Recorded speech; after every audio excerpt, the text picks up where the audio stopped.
Hello everyone, and welcome to Drifting, episode number 19. It's been a couple of weeks without drifting, but not without me, and not without Tess, because we were playing Keeper, which was a lot of fun. And Tess turned into a... Oh, maybe I shouldn't... I shouldn't spoiler fun. it. Yeah. Yes. I need to. You turned into a right diva. Oh, she's a nightmare. I wasn't here, by the way. Audio sorted. I think Reminds me. I think we kind of started Keeper with the players, the majority of the characters being of questionable morality. And I think at the end of the show, there was no question left for most of them. Very, very fair point. Yeah. Correct observation, I would even say. Yeah, episode 19. So, do we usually do outros, not intros, right? I don't remember. I don't remember. Dude, do you know how long it's been? Because I was ill, then away. Yeah. I don't even know what your name is. Who are you people? Yeah, what the fuck? So Wait, we're on Twitch? Yeah. Yeah. Twitch. Well, we'll do outros. We normally do outros. Okay. I know for a I will fact take we your do. word for that. I know for a fact we do outros because I always get you guys to hot potato. So.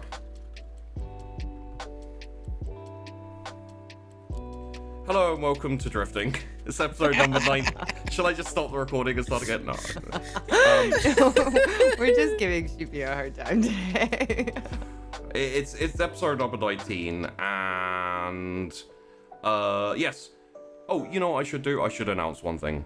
On Friday, this Friday upcoming, at the same time as this episode's airing now, for those of you watching on YouTube, anywhere else, maybe you found it embedded on a porn site somewhere. Like, yay, hey, hello.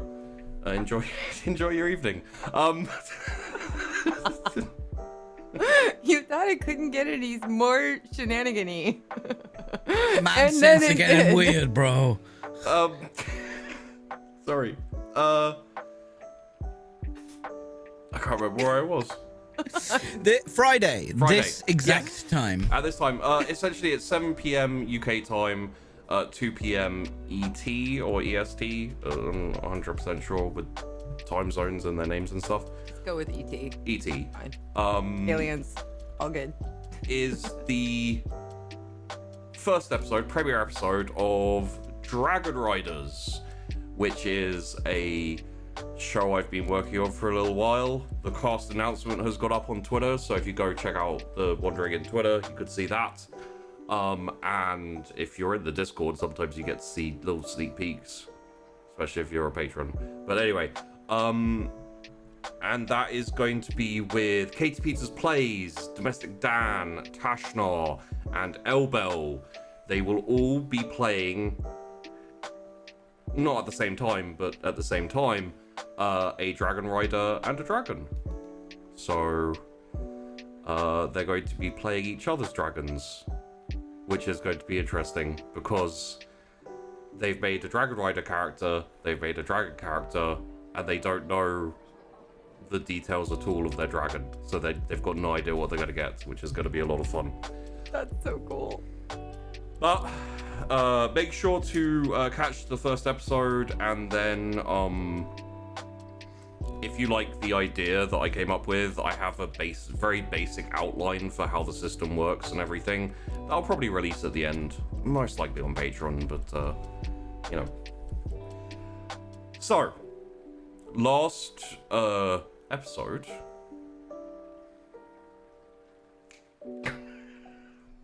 I intentionally went back to remind myself. Yes, so last episode we had a little bit of travel. Colton hid out away from everyone. He was sulking for like the entire episode. It was very out of character. And we met a member of Cornerstone who was friendly, kind, interested, very conversational, like to talk to people, and apparently was the most suspicious person that had ever been on the ship, which is ironic considering Nomi lives on the ship and you'd had multiple but yeah, and essentially you went around the planets. He was giving speeches at all of them, you know, like a day here, it was I think it was a day on Sarandon. The plan was to have a day on Praeoris and a day on Niv Nafar before going over to Sycharis. However, the day on Praeoris was cancelled due to increased rioting and civil unrest. If that sounds familiar, PG, brain would think. Praeoris was the place where you guys went and had the... Yeah, and they had the cloud surfing there. No, that was White Rock. Oh, that was White Rock. Oh, of course, because fucking White Rock. Praeoris was the place where you had the medic guy who came back and... Yeah, I remember. I thought they were the same place, maybe. Understandable, like, we haven't been to many of the planets. There's been a lot of, like, traveling back and forward and staying in stations and stuff, so...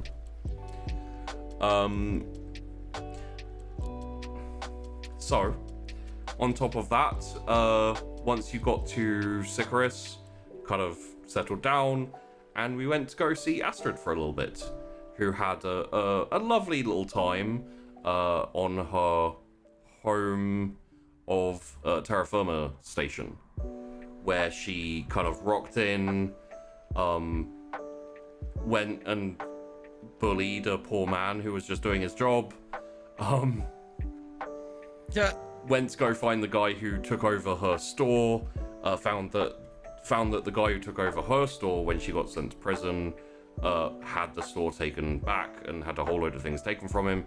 Went to go chat with the guy and essentially figured it out so that she got it back, and also confronted, which I thought was the most interesting bit, confronted the guy who basically was responsible for sending her to jail and taking her livelihood and all that kind of thing, and didn't kill him.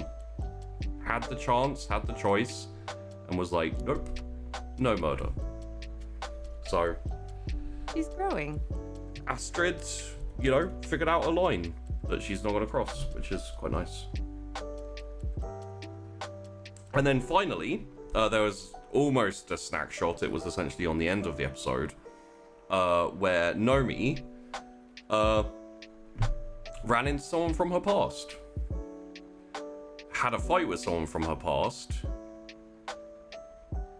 Didn't win, but didn't lose. And then he took off in a little shuttle and said, see you soon. And then Nomi basically considered her options and was like, I don't want to take this back to the ship, and has run away. So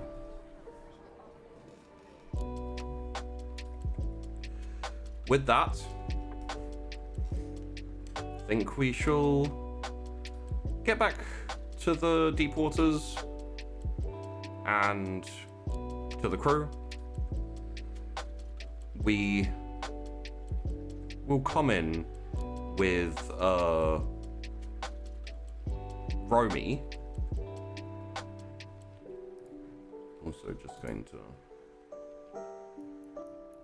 bring this down a little bit. We're going to come back with Romy essentially booming through the intercom on the ship, saying, Colton, Corrine, can you come meet me in the kitchen and have a sit down and chat about this whole Nomi situation? On my way? Copy. So, head up, have a sit down, and essentially what's been going on is originally you were going to meet a new contact. Romy was going to meet a new contact with you, Colton, and organize the next set of work. However, that ship, pun not intended, that ship has kind of sailed with the delay in basically when you can. Yourself and Romy have been going out kind of, asking around, seeing if you can figure out where Nomi went or what happened. There's essentially, she went out for supplies and never came back. And Romy just got back from another excursion, going to talk to a few people and see what he can find out. So, when you get in and sit down, Romy looks up, says, so, got a lead, finally. Yeah? Yeah, a couple of dock workers said they saw Nomi getting on a ship. Wait, alone? Yeah. Like, voluntarily? Yeah. Oh. Huh. So, looks like she's, headed out somewhere. Don't know where, don't know why. Why'd she tell us? She could have been coerced, forced to leave, even if it looked like she wasn't forced. Maybe. Could be some type of thing from her past, or, someone, I don't know. Does anyone know much about her before she joined the ship? Because, I don't know, maybe she has some family or something that's, I know she knows how to use a knife. Right. So a chef, maybe. Or a gardener. Gardener. Yeah. Maybe she was a landscape gardener. Yeah. Maybe she does yoga, right? I've seen her doing.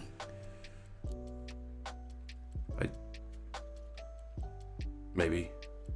I know nothing. Okay. No one has spoken to her about, family or friends or... She never mentioned anything. I mean, she's always just been really capable. She was really, really good at being host when we were shuttling those people around. And I know she took care of me when I got hit in the head or something. But, I don't know.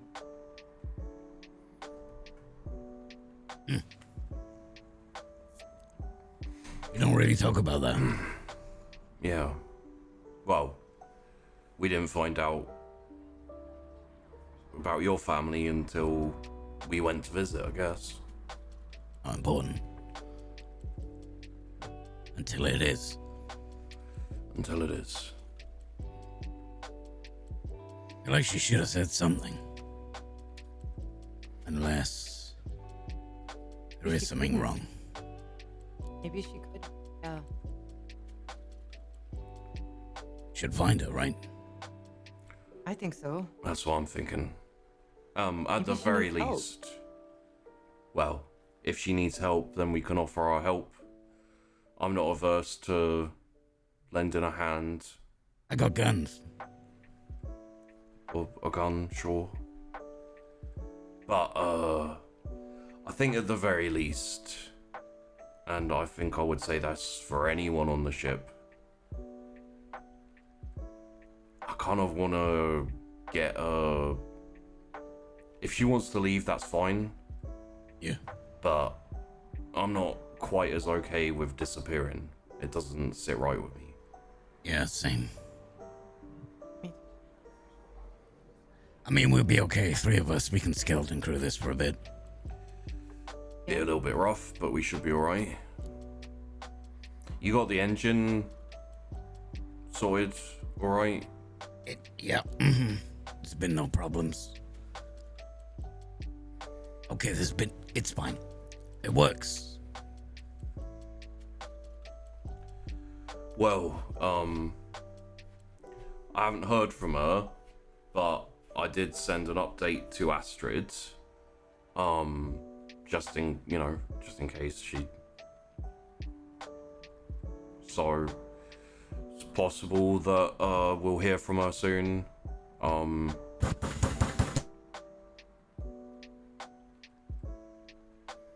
that a knock? That's Hello.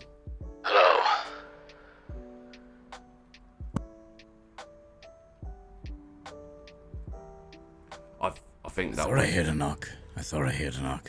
I think that was someone on the outside of the ship. Yeah, fuck 'em. We got important shit. Crew member shit. Well, this might be I asked them to get in contact with me if they had anything else, so this might be something about Nomi. Okay. Alright, I'll go get it. Intercom must be broken. Come with and we can keep talking about it. Like, maybe this will be a bit more info as well. Oh, let me get a gun. Gets up and... Green just gets up and comes. Yeah, and goes into the cargo hold, like down the stairs into the cargo hold, and boop, the side of the ship like opens up and. The fuck took you so long? Astrid. You Hello. answer the intercom. We've got an intercom. I point Yeah. at the intercom at the outside of the ship. Hey, it doesn't Oh, sweet. project. It kind of projects all around the ship. It doesn't project outside. No, but there'll be a little comm thing on the outside to ask inside. How else would you talk to someone in the ship? I'm right. We should probably install that. That'd be a good thing. Where did it go? Because it could have been bad guys or something. Well, so Right. in invariably, when the ship is like parked and that, you know, you open it up, and you also have the comm system, so people can like message the ship. And when you're in space, invariably, if anyone's knocking on your door when you're in space, you probably don't want to answer it regardless, because you're in space. Be weird. That's a normal thing to have. That is a normal thing to have, okay? On a spaceship. Normal. Yes. Okay. Yes. Normal. Okay, I'll get one installed. It's very important. Astrid, how come you didn't message? I forgot. I'm here now, though. Yeah. And like he kind of like pauses for a sec, and then just kind of goes in for a bear hug, just like. Welcome back, Astrid. Thank you. I see you got my message at least. Yeah.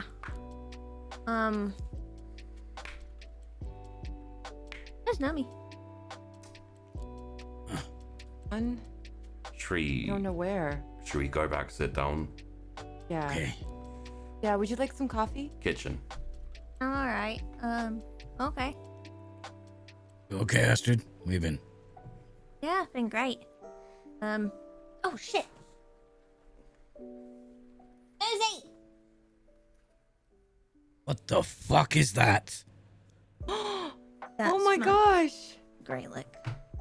You did sneak one. Oh, it's so cute. What and had a green. name? Kind of about hand-sized. You realize that's gonna die when we take off, and it's left outside by itself. Susie, come here. Wait, it's coming with us. It's too small to be It's left not alone. coming with us. It's definitely coming with us. We can't Maybe have. it's coming with us. That's It'll cattle. be- You know how it'll big be that's gonna fine. get. We'll manage it. It's just one cattle, okay? We'll Well, figure it won't out. get as big as a cow. You know how big a cow grows. I saw cows. Yep. It won't get as big as a cow. It's big. It'll be bigger than a cow. Okay, come on, Susie, go in. No, it's not. I'm not cleaning up after that. It's fine, I'll do it. Shit meeting. We are literally about to go and sit down for a ship meeting. Yes, but Colton. just. Just go crawling around in the Astrid, cargo. Yeah. you're responsible for it, Yeah. No. and go and take it up to your room, okay? I'll help her. Because I don't want it running around the ship. Yeah, we're agreed on that, so we leave it outside. No, inside. Susie's coming with me. Come on, Susie. And like Roby looks at you, Colton, is like helpless kind of shoulder shrug, like I can't say no. I cock my gun. Karina and don't get Astrid it. are like walking away with Susie already. I'll put Susie in my room and. have You the door named closed. it. No, I'm just saying Susie for no reason. We're not keeping it. I Oh. don't believe I asked you. Captain. It's so awesome. Kitchen, crew meeting. Right. Right, I'm going down to the kitchen. Karina's like visibly uplifted. Yeah, and honestly, like obviously it won't impact or be noticed by Astrid, but for you, Colton, and for you, Corrine, Romy seems still his regular kind of like dour-faced self, but a bit more lively.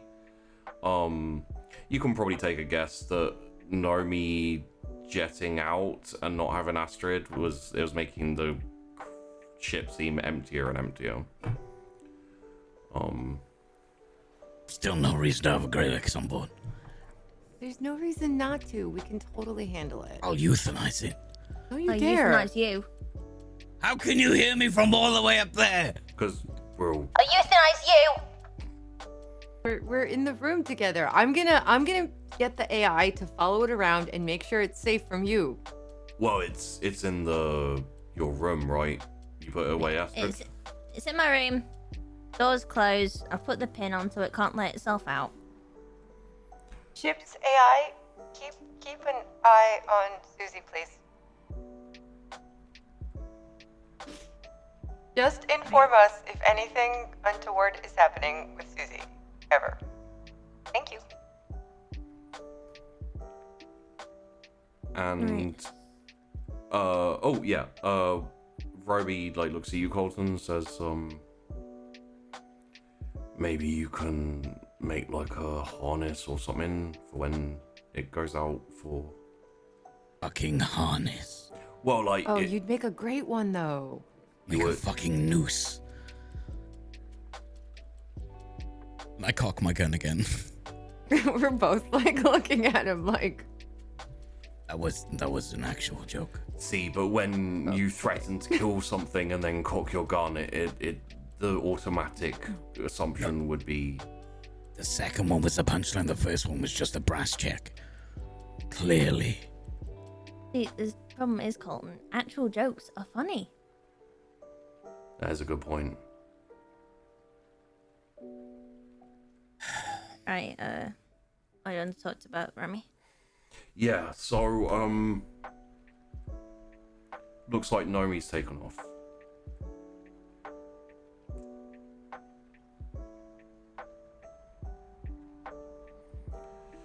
A couple of days ago now, she went out for supplies and didn't come back. And we've been out looking for her. And I had a little word with a couple of people who said they saw her getting on a ship, heading off station out of this system. So, Seemed to be of her own accord. as far but as she we could have can been tell. coerced. We don't know. Yeah. Did she leave any note, or did she leave anything in our room or in the garden? She didn't come back. Oh God, the garden. I can try and keep it up a little, but I might need help. I don't really know what I'm doing in there. I just did whatever she did.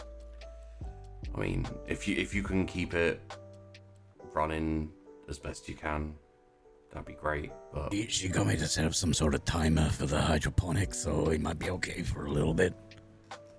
Okay. I know what plants need border and mud. There's Light. There's lights. Yeah, I think the lights are on the timer though. Yeah. She Right, said- So what are we doing? Like, are we going after her, or? so I've been having a think about that, and I was actually gonna talk to Colton and Corrine about it before you tried to kick the door down. I didn't kick the door. Punch the door. Wouldn't have to if there was an intercom out there. Not enough fucking intercom.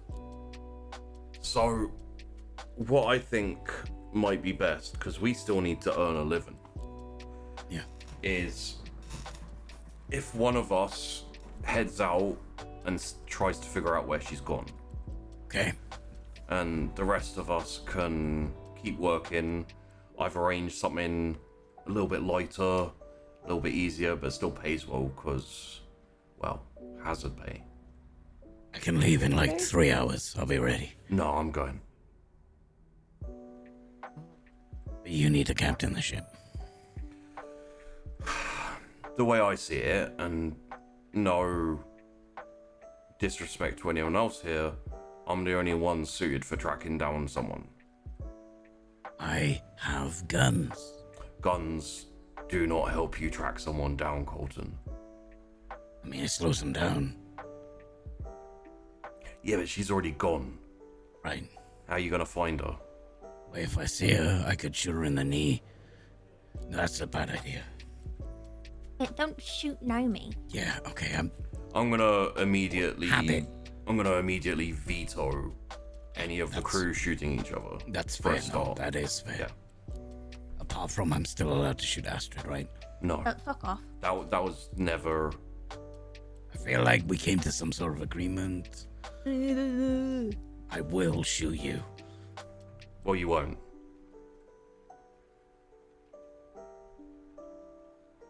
Yes, Captain. Okay. More and more, I'm reconsidering what I was gonna say next, actually, which is, while I'm gone, because I believe I'm the only person who's hunted people down over multiple systems, Colton's gonna be in charge. What? Why me? No. I would be okay with this, but only if he promises not to hurt Susie. Ever. We're getting Or ahead of leave her ourselves. anywhere, No. and we'll take care of her as if she's one of the members of the crew. Okay, that's Why does he get to be in charge? Why do I get to be in charge? I thought that probably the most responsible and the most used to being in charge of all of us. Well, Romy, he stands up out of a chair and you hear like 3 bones crack. Means he has experience. is a good point. He's ancient. It's not really led an argument armies. for not being in charge. I led armies, not a ship. You can do it, Colton. Weren't you sometimes on a ship though? Well, yeah. But And It's not like you'll besides, be alone. You'll have us to help. exactly. But that promise about Susie, that's important. okay. And also, before this, I didn't really consider it as something I was going to be laying down as a kind of cast iron rule before I left, but no shooting people on the crew. Yeah, good. Oh, good rule. What See, if? I wouldn't have come up with that. No what ifs. Yeah, but if. No. Okay, but you have to listen to me when I say captain things. I'm not calling No. you captain. Okay, that's the number one rule of someone's a captain. You have to call him captain. No. Astrid doesn't call me captain. Yeah, but she should. Not really. You call me captain and I won't shoot that fucking thing out the airlock. You keep your guns to yourself. And I won't destroy your My work guns room. are to myself. You've been touching my guns. You are a Okay, new rule as you acting are a- captain. No touching my guns. You are a temporary. Acting You're captain. like a It's called substitute acting teacher. Yeah, You're I a see why you temp- put me in charge. Okay, You're like a substitute teacher. right. Okay. Yeah. And I'm in charge now. While Colton and Astrid are bickering, Romy's like turned around to Kareen and gone, so most likely she's gone to one of the other systems. I'm assuming it's not going to be inner. So, are you comfortable with a reasonably skeleton crew traveling to either Annie or Encroacher? I think so. What exactly are we meant to be doing there? Well, this is for if and when I find Nomi. Oh, yeah, yeah. You're not gonna Of have to make any big trips. Essentially, are you two done, by the way? That was an accident. I wasn't shooting at you. I was shooting near you. Yeah, but you still shot in my Fine. general vicinity. Colton, Asterix. Yes, Captain. Are we in agreement? Colton acting captain while I'm gone. I go find Nomi, and then I let you know where she is, and we rendezvous there. Sound good? Okay. All right. Yeah. All right. So, while I'm out doing that, you're gonna earn a little bit of money for the ship, and we're gonna get it refitted a little bit. A refit. Part of the deal. We're not gonna earn as much. You know, enough for supplies, enough to keep us ticking out and moving around, but as much as I do quite enjoy being on a ship that isn't looking for a fight, I think we do need some armaments on it. We getting guns? Oh, Yeah. Deal. Sold. okay. I guess. What kind of guns? Huh. So we're getting a top mount turret. It's similar to the captain's pistol. It's cheapy, can't remember what it was called. We getting a gimbal G470. I think it's a 620. Okay. Okay, so no gyro. Still packs a punch. It's magnetized dual barrel cannon. Enough to punch holes in a ship, even an armored ship to a certain degree. Decent 150 joules per shot. decent range. We're also going to be getting some point defense around the back near the engine. Elaborate. A couple of small pilot-operated turrets. Essentially semi-automated, designed to shoot down any type of boarding craft or missile, etc. Especially aimed at the rear, at the engine and the thrusters. Are we talking kinetic ammo or lasers? Connect. Okay. As a out of character sidebar, lasers don't exist. Okay. It's not much, and I still think, in general, we're gonna be running like hell if we encounter anyone spoiling for a fight. But it's worth being able to defend the ship if it becomes necessary. We could even start a fight if we really needed to. If we needed to. I'd say first option would probably be to get out of there, but You can always do that. If we needed to, we could. so with that in mind, everyone okay with this so far? Yup. Yeah. Yeah, I think it makes sense. Kreen, how are you with turrets, pilot operated? You have much training? I think I mean, very basic. I don't have a lot of experience with them, but I do have some basic training. Yeah.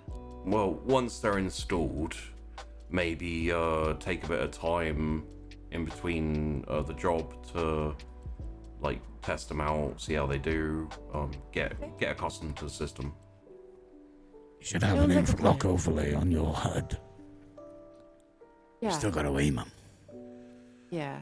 I mean, I've used something similar in simulations before. I've just never actually I'll figure it out. It'll be fine. Part of basic training. Yeah. All right. Well, Can't be that hard.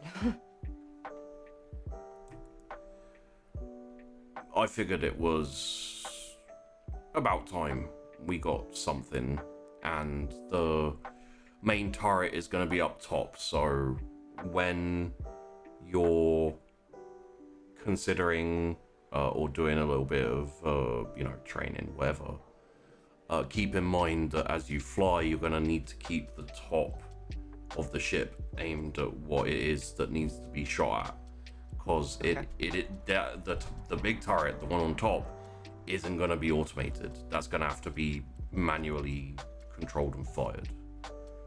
Yeah. Now, my assumption here is, Colton, you're probably the best qualified to use it. Yeah, I've used dorsal weapons before. Yeah. I actually have flown with others that knew how to use things like that before, so I'm more familiar with that than I am with doing the shooting myself. But Okay. I can figure it out. It is For the pretty much basic point and shoot though, so at a pinch, anyone could use it. There's a difference between using it and using it effectively, or Yeah, there is. Sorry. I can get you in position to use it, though. That I could definitely do. We should go and attack some pirates and practice.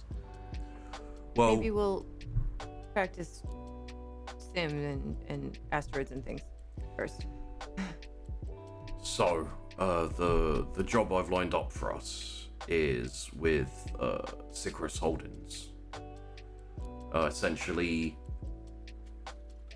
there's a higher demand currently for minerals, metals, all that type of thing. Might be to do with the increased hostilities or tensions between the governments. But essentially, they don't have enough workers pulling in enough metals and minerals currently, so they're looking for independent contractors to take on a bit of the workload. Essentially, what that means is you're going to be hard burning it out to an asteroid field and doing a little bit of asteroid mining. We're gonna have to EV out there with hand tools, or Yeah, so the way this works is they've got a fairly large cargo net set up, anchored out near the asteroid field. You go in, you start a scanning, find yourself a likely asteroid, get up close to it, jump out in vac suits with a couple of cables and some mining charges. You attach the mining charges to the asteroid, you attach the cables to the asteroid so it's anchored, and then you, Kareen, you're going to have to hard burn towards the net and basically swing that asteroid into the net. Once it's past the ship and disconnected, you hit the detonation, smaller pieces break apart with the explosion, and Cool. That sounds kind of fun, actually. Yeah. All right. they all go into the net to be collected. That's dangerous. Well, that's why I said there's hazard pay. Yeah. I mean, the flying should be no problem. That part should be fun. We'll just have to make sure you guys are far away before I those charges. I need some med kits. We might need someone that actually knows how to use those properly.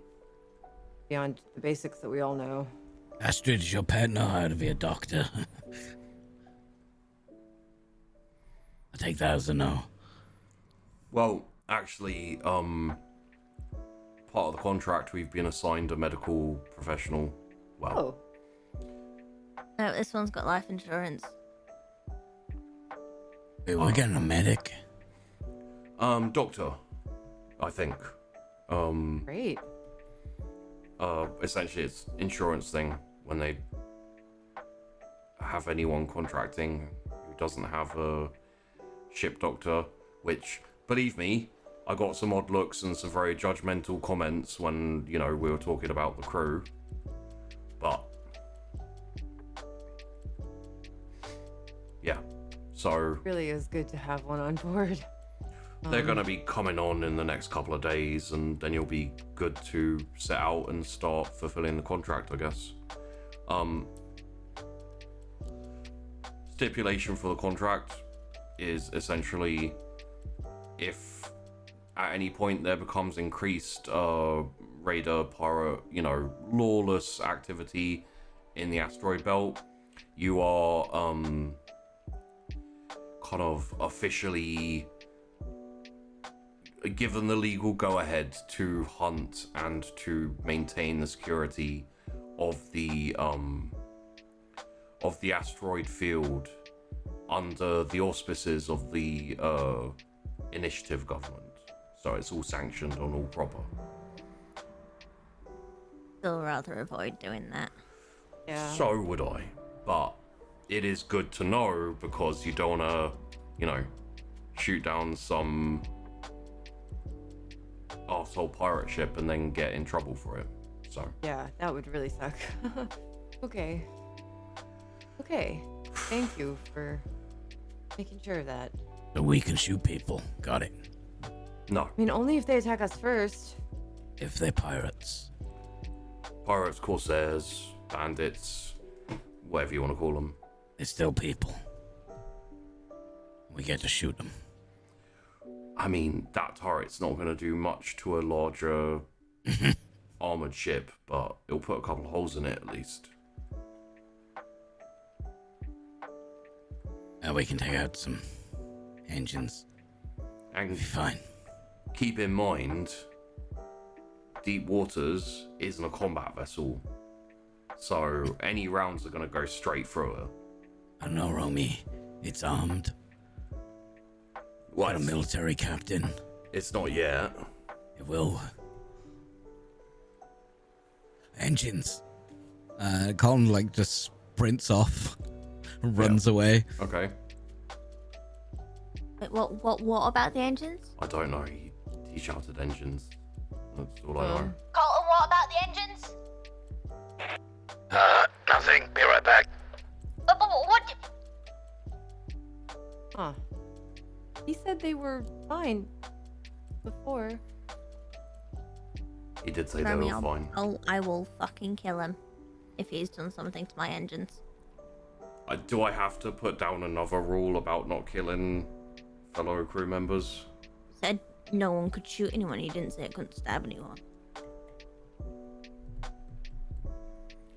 You sure? Are you sure you have to go, Romy? I mean, I want Nomi back, but I mean, if we're gonna find Nomi, like, I don't know. I think the only other person who'd be suited to maybe finding her would possibly be Ukraine. You know, you got some resources and connections that could help, but then who would fly the ship? yeah, especially why with can't we all maneuvers just- like that. Why can't we all just go together?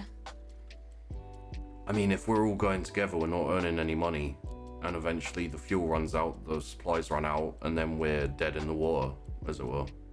Plus, it's easier to stay kind of on the down low as a solo operator. And it's And I don't easier to think she- find someone. Yeah. Okay.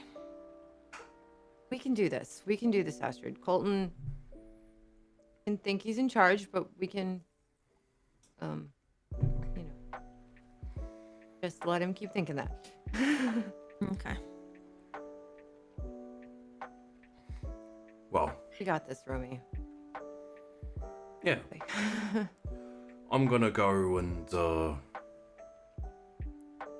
start getting my stuff ready. Book a ship out. I've got to go talk to some friends. And hopefully, reasonably quickly, you'll hear from me as to where Nomi is, or might be. And then we can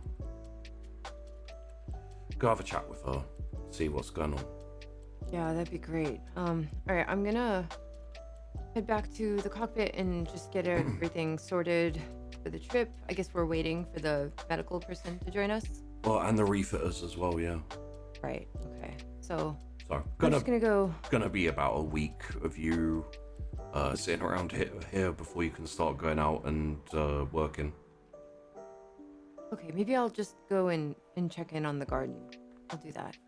You need to go check on my freaking engine room. So I'm in the engine room right now, Sheepy. Yeah.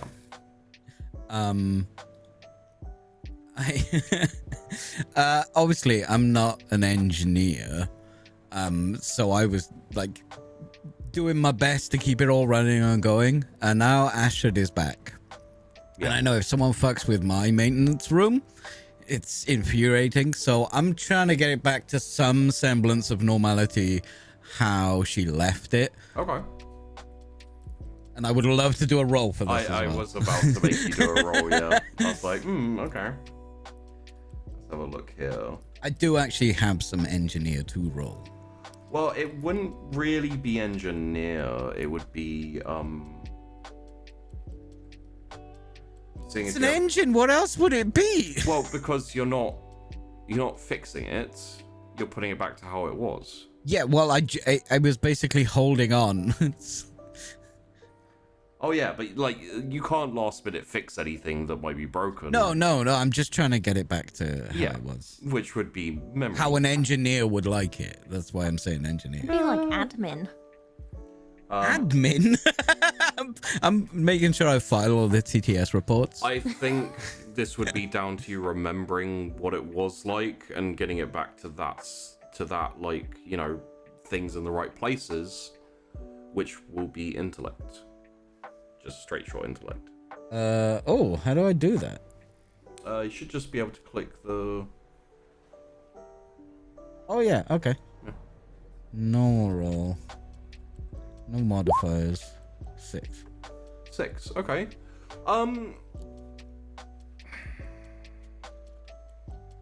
Not really. Like, Okay, it's... the duct tape goes here, probably. You can still tidy up, but, and like, as far as you're aware, you've put everything back where you remember it was. And that's where all her wrenches go. Okay. Kick the fucking door open. Um, The fuck have you done in here? Everything is in the wrong place. what? Colton! What? I look around and it looks fine to me. Yeah. What? Why are my wrenches over there? That's not where the wrenches go. There are wrench hooks on the wall! Oh, I thought they were for guns. And there's like some guns just hanging on the wall. Yeah. They look like gun racks. What? It's just the wrenches. No, it's not just the fucking wrenches. Why? Tell me, why have you got piping in the uranium rod dispensers? Oh, that's what goes there. It's the same You shape. mean the thing that powers the ship? Yes! By Right. using the charging pods and storage! I did think it was odd having uranium rods in a little cage in the corner. Put them in a cage! The cage was there. Well, there was a problem with engine number 2. Is a problem with engine number 2. What? It's running at like 32% efficiency. We have to keep turning in order to compensate. I'm just Not gonna an bring engineer. up the apparently! Wait, I'm just going to bring up the console. Yeah.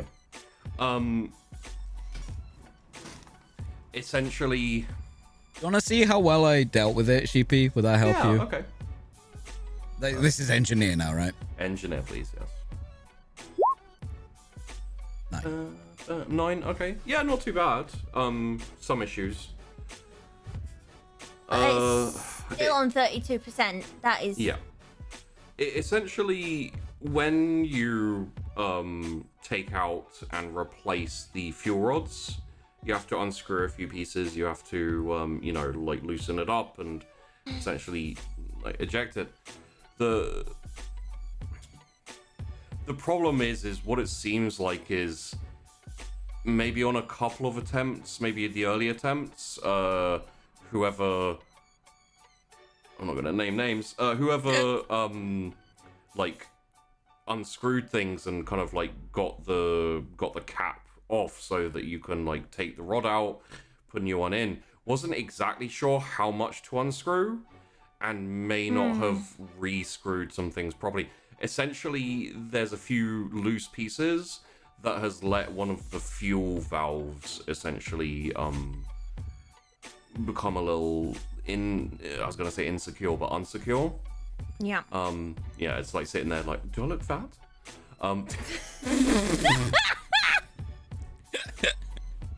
Looking nice.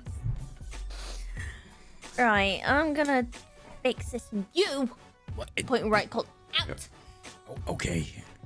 And take those with you. You don't like them? No! I mean, okay. That was used in the 14. Okay. I mean, this one's called Daisy. Okay, Out! I run back in and I like open the drawers underneath like her workbench and grab like 3 pistols. Sorry. Yeah. Okay. Fuck!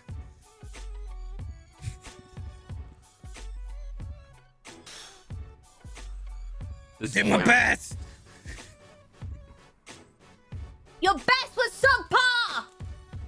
Still working. Are you guys alright down there? Just Korean checking in. Yeah, everything's great down here. How are you? Fine. Good. I'm back in the cockpit now. Oh, she's chasing me with a wrench. Corrine, if you could prepare a grave in the garden, greatly appreciated. Maybe I should come down there. You don't need to do that, Corrine. Everything's fine. That was the sound of Colton falling into the abyss. Sorry. Guys? Korean, Right. like, runs down there I and, like, bundle peeks her head past you in as you really come carefully. through, and I've got like so many guns and shit. and Yeah, I'm just you walking. you like step off the stairs. You're about to start walking through the power generator room, and Colton just comes like barreling through the door. The door like swings open. He like does like a kind of hop turn, and then runs like down the cargo area to the like barracks armory. And then like a twirling wrench just comes flying out the door and like hits the box. Oh! Astrid, I it's just me. Okay. Literally, he's like a gun aficionado in the way you are with coffee. It's unhealthy. Hey. Be Yeah, honest okay, with yourself. Okay, there we Fair. go. Can you pass me? She just broke me. Be honest, Corinne. You have a problem. Ooh. Okay. Could you pass, Okay. you pass me that wrench, please? And I'll walk back in, and I'm going to attempt to fix this mess. Okay, that would be an engineering, please. Mm-hmm. Take a boon, because that's what you do. Okay. How do you roll less than Colton at engineering? Colton Well- slowly struts into his maintenance room and Yeah. looks at all the gaffer tape perfectly put back in its place from when she stole it. Yeah. And all the colors just lined up. Yep. You realize his maintenance, well, where he works is right next to Corinne. Astrid's engine room. Yeah. After I've dumped off my guns, I've gone back in there. Okay, just Yeah, as Korean hands me the wrench, I'm just going to throw it through the open door at the tapes that are all lined up nice and neat. Whoa! Hey! Okay. 1 second. I think I'm gonna go back to the cockpit. Just don't kill him, okay? If you- No promises. Can you roll me a... I would say either dexterity or jack of all trades. Me?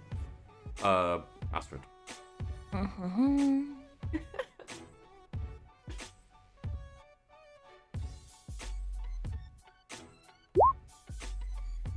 Alright. It hits a couple, kind of like bounces off the edge of it. A little disruptive, but Deserve that. Did. Okay. Just, stay alive, both of you, please. Okay, and Kareen, runs off. I'm gonna get back to sorting out the engine room, putting everything back where it belongs. okay. So, I think we'll move on in time a little bit, unless anyone has a conversation or a thing they need to specifically talk about. And I think... Nothing valuable with any depth that isn't just calamities in the engine room. Yeah. Yeah, there may have been a scene with Kareen in the garden, just wringing her hands, going, "Oh God, I don't know what to do with any of this stuff," and then just doing the things she did before, not knowing if they're actually helpful. Yeah, let's go with, let's see what you got here. This may have to be jack of all trades yourself. I would say either science or jack of all trades. Because technically botany falls under science. Yeah, I guess that fits. I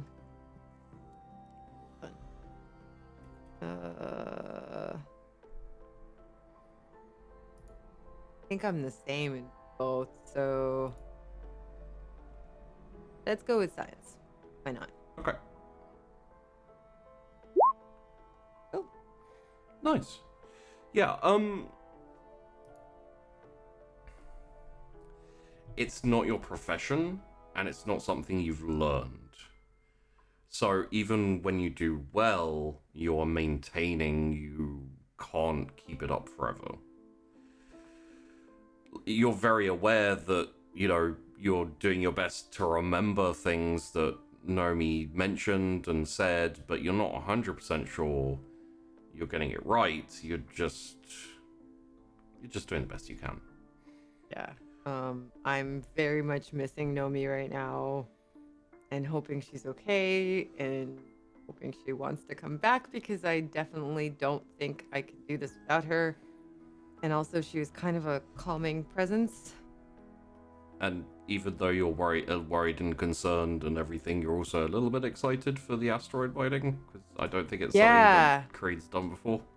Yeah. It sounds like it'll require some tricky flying, so I'm actually really, really psyched about that. I think it'll be a fun little adventure. At the same time, there's probably you're most likely in the garden when you hear this, but everyone will hear this over the intercom. Could everyone come down to cargo, please? Copy. Alright. On my way. When you get down there, Romy's got his gear. He's dressed a bit different from how he's usually, dressed around the ship. He's got his big leather coat, and he looks a lot more like a noir detective as opposed to a bum who's kicking around the ship. And once you're all there, he says, little bit nervous about leaving the ship, to be honest. It's been a while since I've been off it, and judging by all the shouting and squabbling that's been going on, Are you lot gonna be alright without me? We'll manage. Just, Why wouldn't we? Well, you remember I was talking about all the shouting and squabbling? And that is different from...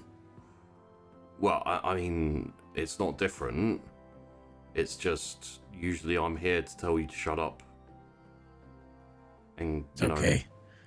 And not No, we don't have to. I feel like my presence here reminding everyone not to kill each other has been, obviously I don't have the stats in front of me, but I think we have 100% of crew not killing each other, so far. I think we'll be fine, Romy. we'll manage. Right. Just, stay safe and come back. Keep us informed. Yeah. Once I send you the, Nomi's location when I find her, I'll jump on a ship myself headed that way and we'll rendezvous there. Sounds like a plan. I have a suspicion she's an encroacher somewhere, so I'm going to start there. Yep. Good idea. And like, If you need us, just call. Yeah. We can be there pretty quickly. And we'll have guns. On the ship. Greylick. And a Greylick. I mean, what more can I ask for, really? It's,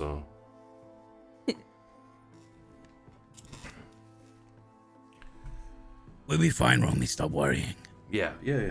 No, I know you will. Alright, well... Look after the ship and each other.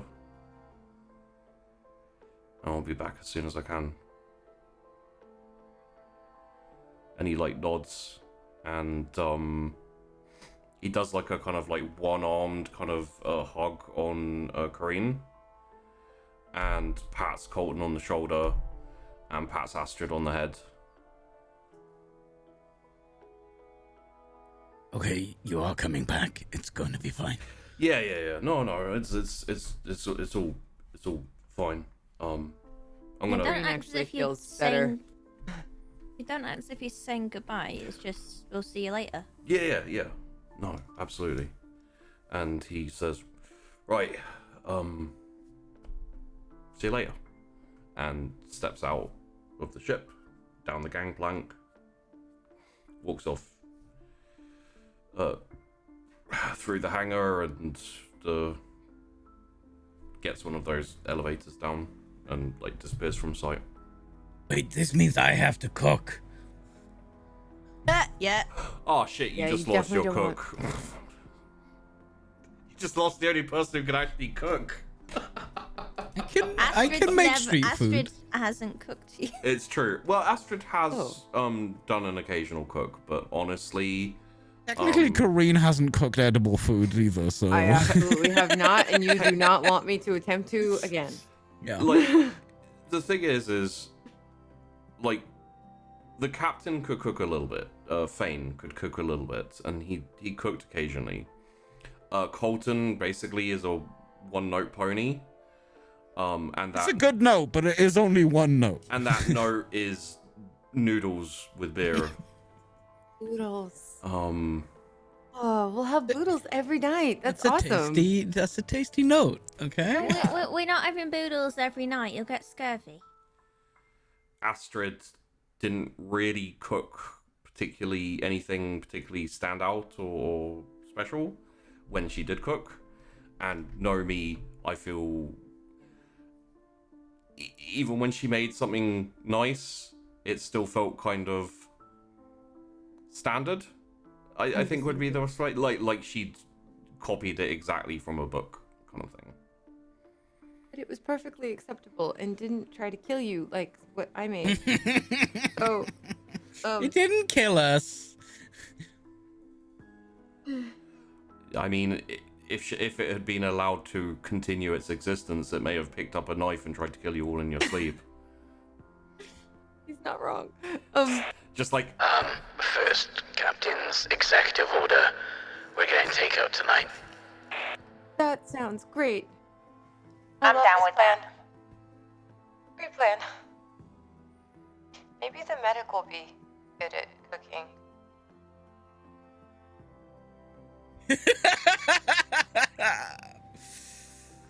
The things you don't think about when you're like, we're on a spaceship and flying around. It's like, shit, what happens when we lose the only person who could actually cook?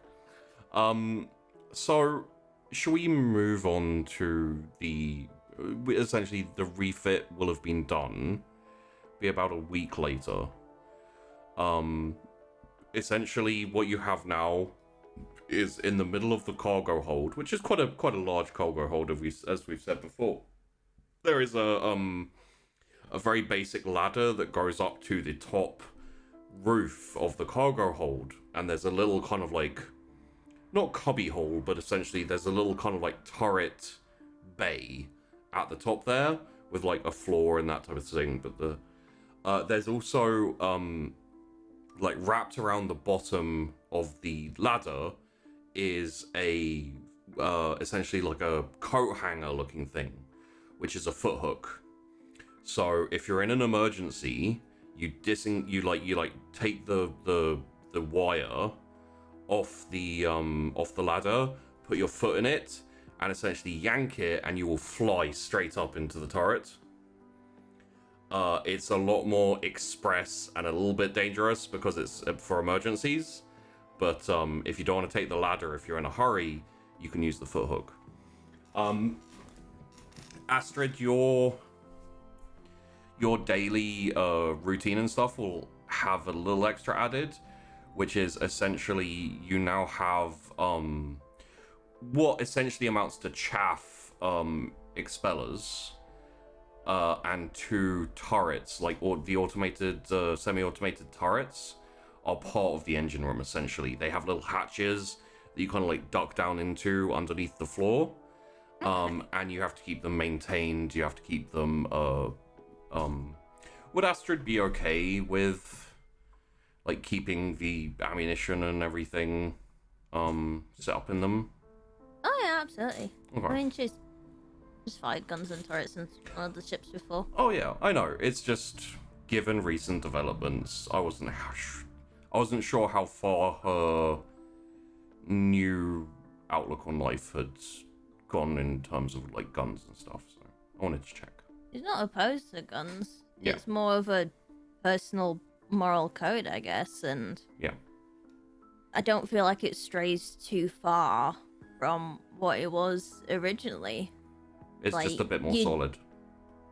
It's like you don't need violence or weapons to prove a point or to prove your morals or your standpoints. Yeah.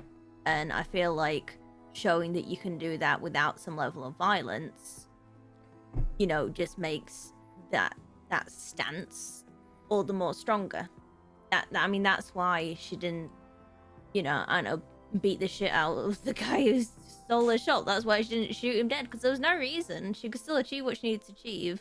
Yeah. And yeah, maybe he'll live in fear of it, but he's not going to take any rash or harsh actions unless it's like absolutely necessary. And yeah. That's where I feel like she is. Makes sense. Yeah, I just wanted to check just in case she'd become a like much more stolid pacifist and was like, I'm not loading up bullets into weapons of war or something like that. I reckon that's fucking stupid, because I've still got to defend the ship Oh yeah, absolutely. and my crew. And your engines. My Goddamn. engine. And Susie.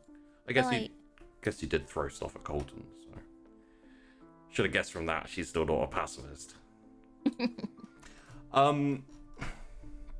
So at some point during the week, Kareen, you receive a message from someone who you don't recognize the name, and it is addressed. It is a message addressed specifically to Kareen Dalak. Okay. It's from someone called Tobias Wallstrom, which doesn't ring a bell for you. Oh. I'm always nervous opening mail directed to my full name, so I sit down in the cockpit at one point when everyone else is off doing other things and listen to it. Okay. It's actually not a video message.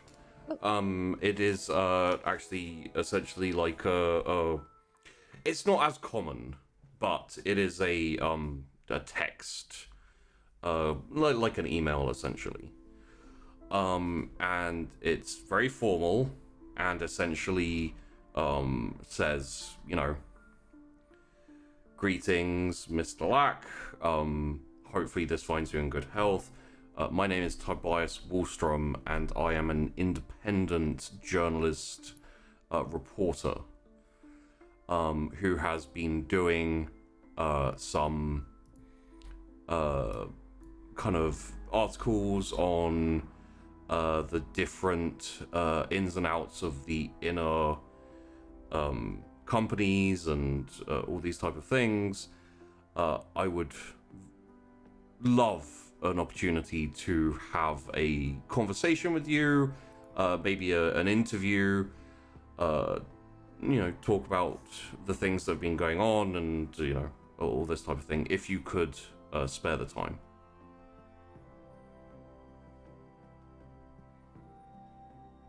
So I kind of sit back at my console and think about this. My first instinct is to just ignore it. Because that's basically what I've done in the past. I try to stay as out of the official company everything as I possibly can. Yeah. But given everything that we've learned,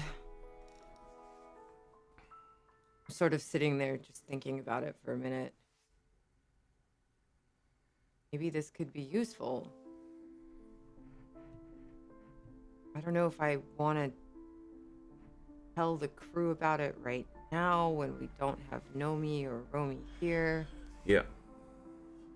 I don't mean- want to ignore it if I'm gonna reply eventually.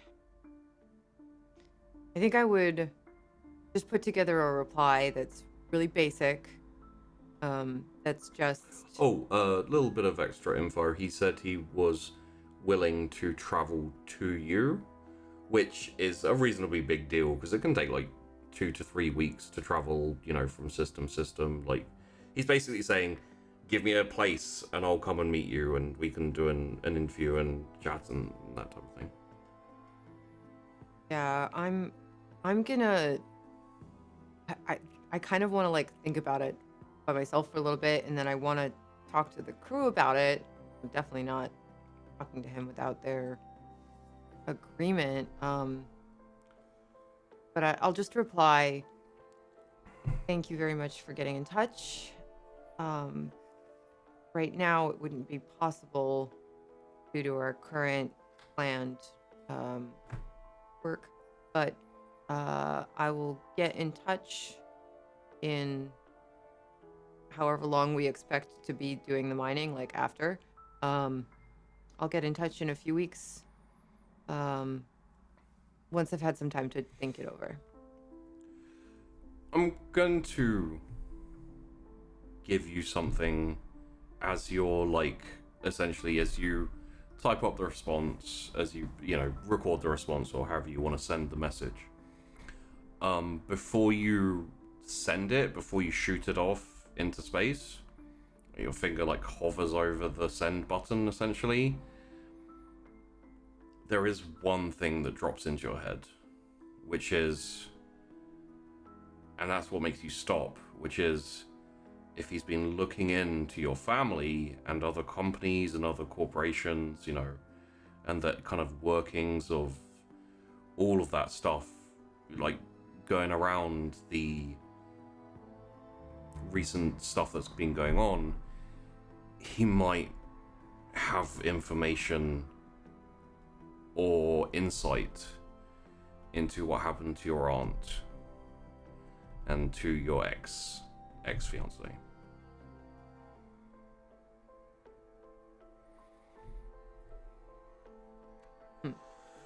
So, as I said, it's a hesitation, and it's something that drops in your mind, something you haven't thought about for a while because of other big events that have happened recently. But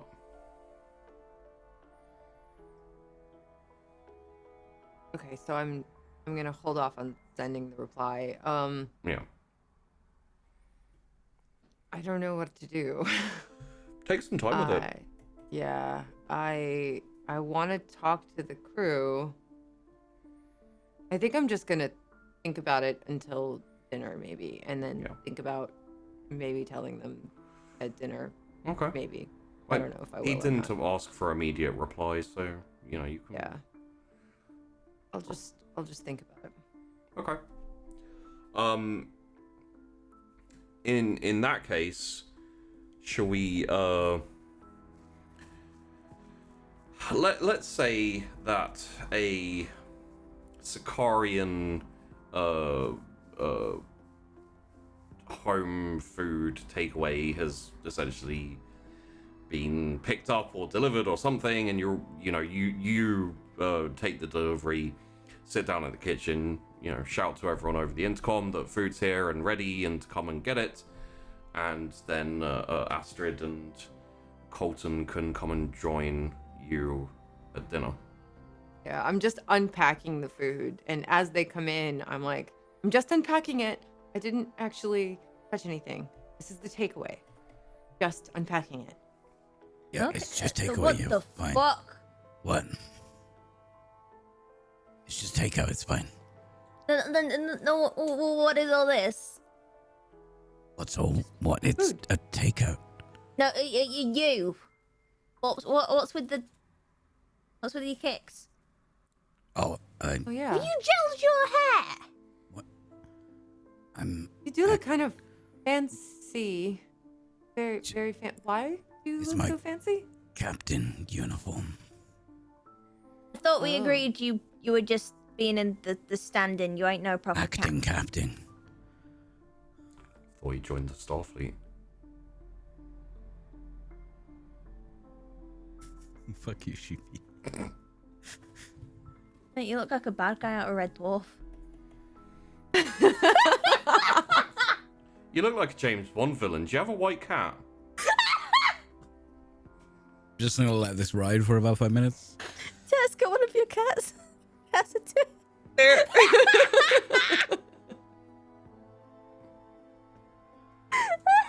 I'll pet it for you. You gotta pet him like Mr. Burns when he's going excellent.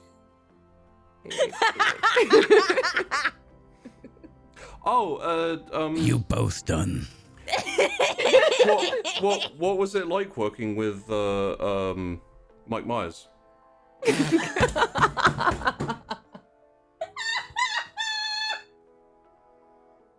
I'm sorry. Okay, when you two have finished giggling into the takeaway. You fucking bastards. Sorry. Just because I'm acting captain doesn't mean I'm not going to do everything in my power to keep you safe. Well, keep us safe from bad fashion. This is a captain's jacket. You look like you work in a Chinese restaurant. I don't work in a Chinese restaurant. Those boodles the other night were really good. Okay. Just dish out the food, Corrine. Okay, here. Yeah, come on, Crean, that's an order from your captain. There you go. Kareem's Yeah, trying 'cause- so hard to stop laughing. And If you don't do as the captain says, there's always the giant piranha pit and with lasers on their heads. Don't want to be thrown in there. I'm dying. I'm sorry. I'm not worried about him cutting me in half with lasers, because lasers don't exist in this universe. There you go. Yep. Remember when Safi did a quick change and I was like, wow, you really kept the character but changed the look. Yeah, because my picture was actually I good. get references to To be 70s spy movies. To be fair, Peachy, she didn't come back looking like a sous chef in a prison. We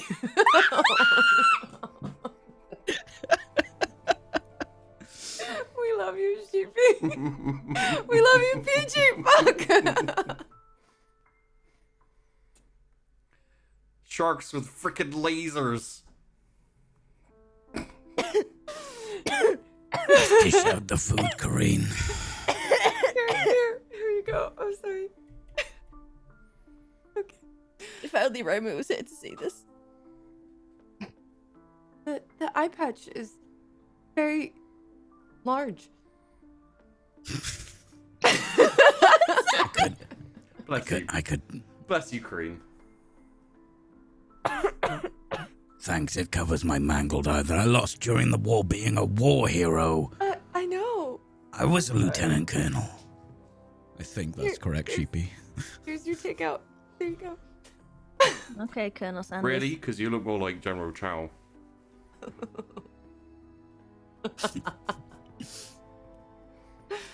Okay. Okay, carrying on with the episode. Can we? Sorry. I'm good. I'm your captain, okay? Not my captain, bitch. Hashtag not my Roderick. Anyway. We done? Are we fucking done? I'm now very tempted to have one of the NPCs killed off just so you can shout steak, steak, steak. I'm so sorry to anyone watching this over on YouTube. You know how comfortable this fucking thing is? Can we get on with it? Sure.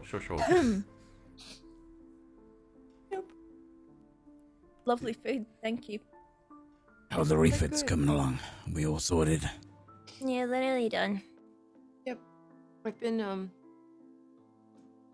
before I say this, Sheepy, is there such a thing as like a simulator that I can practice in? So you can get Asteroid to basically unhook the ammunition from the turrets and run them. You know, they're not going to be firing bullets, so you can just run them like it was a simulation. There's no kind of like proper, you know, when you were in the Scouts, 100% there were simulations and stuff you could do. Over here in the Yeah, that makes sense. free trader that totally stuff. makes sense. But yeah, as long as I'm assuming the computer can track what I'm shooting at and whether or not I'm actually hitting it and stuff like that, so I can just practice actually doing the maneuvers, and then the computer tells me if I'm doing really badly or okay. Yeah. So, All right, let's see how you do in the training, just like over the course of time. Obviously, you guys are currently still all. It's not gun combat. I don't think you have gunner as a skill. So yes, I don't. it will be either gunner, or I would say jack of all trades, but with a bane. But heavy weapons. No, that's heavy weapons like rocket Yeah, I launchers. I don't mean, it's a love pretty that. heavy weapon. It is, but it's gunnery as opposed to. I guess I'll try gunner, right? That's Yep. what it is. No bane if it's gunner, right? No bane if it's gunner. No.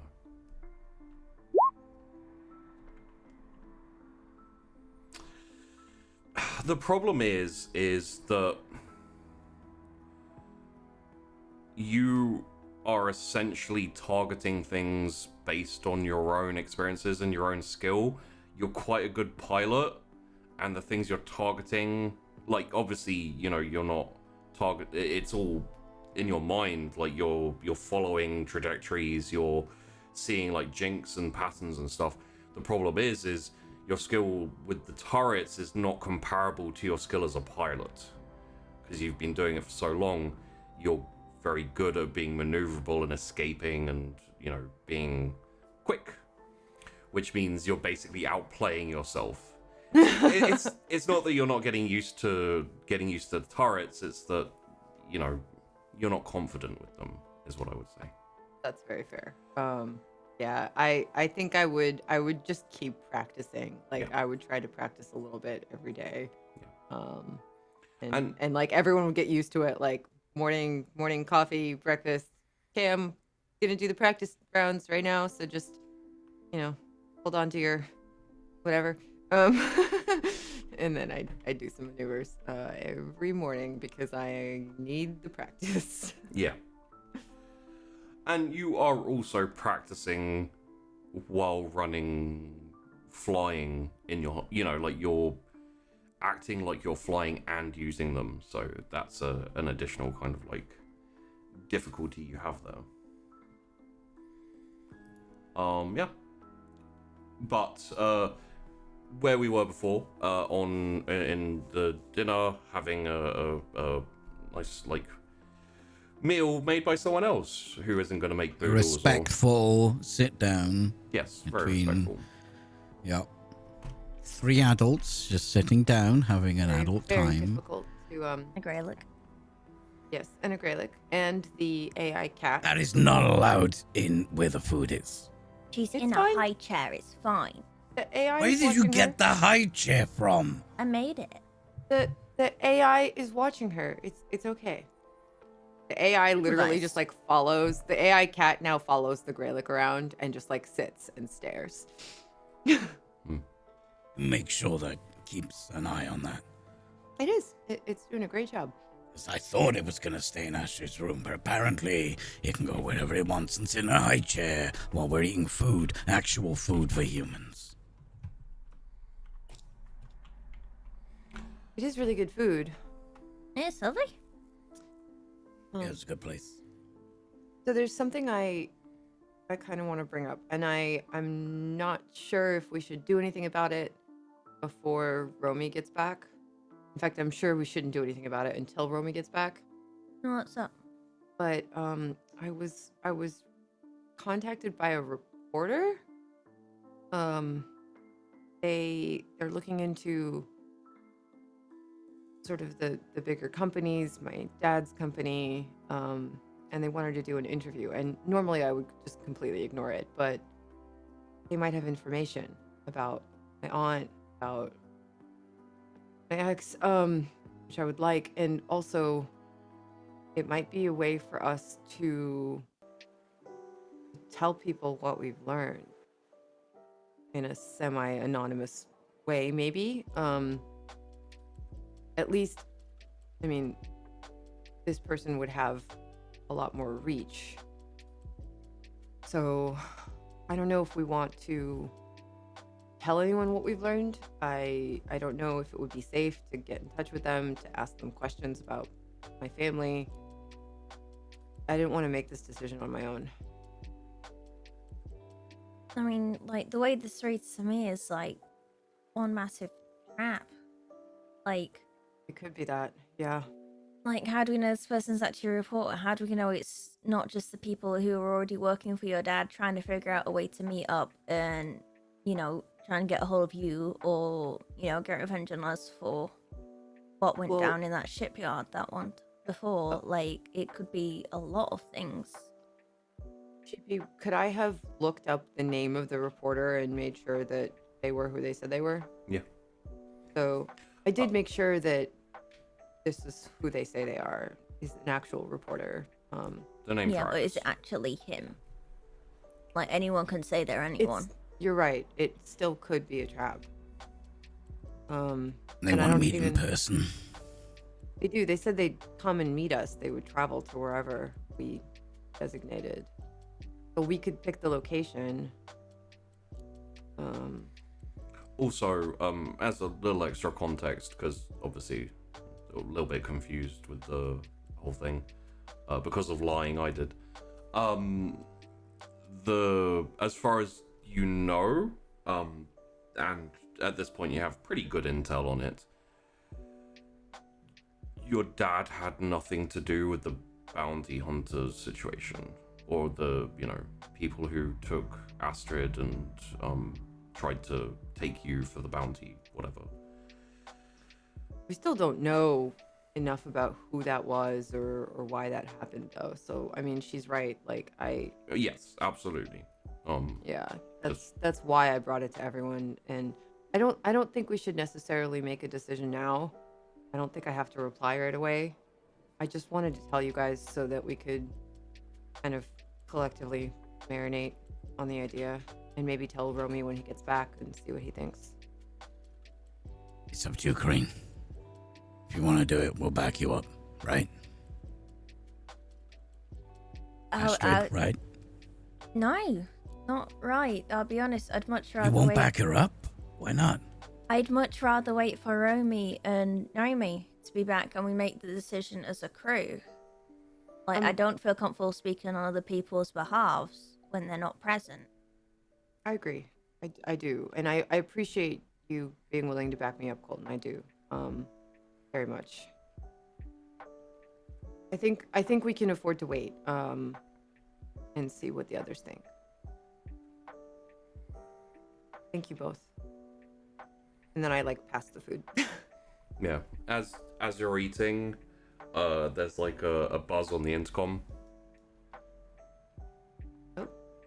Like a zzz. What That is it? Add an intercom I intercom. installed. That intercom I installed was a good idea, on right? the Yeah. front, on the front of the ship, yeah. Well, Yeah. Yup. Hello. sorry, I heard an echo for a moment. Big ship. Speak. I'm here for the posting. Post. Oh, it's the medic. It's the medic. Oh, you're medic. Yeah, I work for Sicarus Holding. Okay, are you armed? Sorry? Are you armed? Am I using the wrong intercom? Are you armed? Armed. I have a sidearm. Okay, show me. I'll turn the video feed on. Just well. It looks like a standard personal defense weapon pistol. Just It's you know, a bitch weapon. Okay. it's not gonna punch a hole in the side of the ship, or it can punch a hole in someone, but half the time it's just gonna not even go all the way through. Okay, we'll send someone down to meet you. All right. I'll go. Maybe we should all go. Okay. I mean, yeah, we should all go. Or we could bring him up here to, dinner. See if he's hungry. Should we just go answer the door? Let's go answer the door. Yeah, okay. Answer the door. Okay. So you open up the cargo hold, comes down, and you are presented with reasonably short black hair, shaved close on the sides, short on top. Gonna give you a rough guesstimate because we all know how age works. Bless you. Which looks kind of early 40s maybe. First signs of crinkles around the eyes, that type of thing.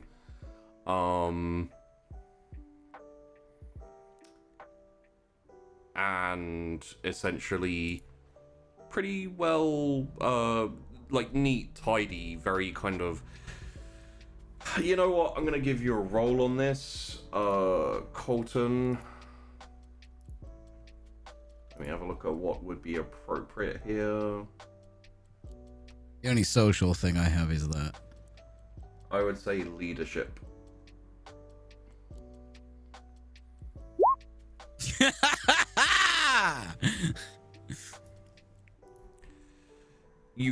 There's no definitive indication, but you get a vibe of has served in a military just by the clothes. They're too well ironed, they're too neat and tidy, like the trousers are folded in a military fashion, there's no stray dirt or anything like that. It looks washed, pressed, ironed daily, kind of. I'm gonna give him the Feel. Colton test, and I'm quickly gonna salute. Well, her. Oh, her. Sorry, my B. Did she say her name? No, not yet. Okay. Yeah, I'll give her the Colton test and give her a quick salute.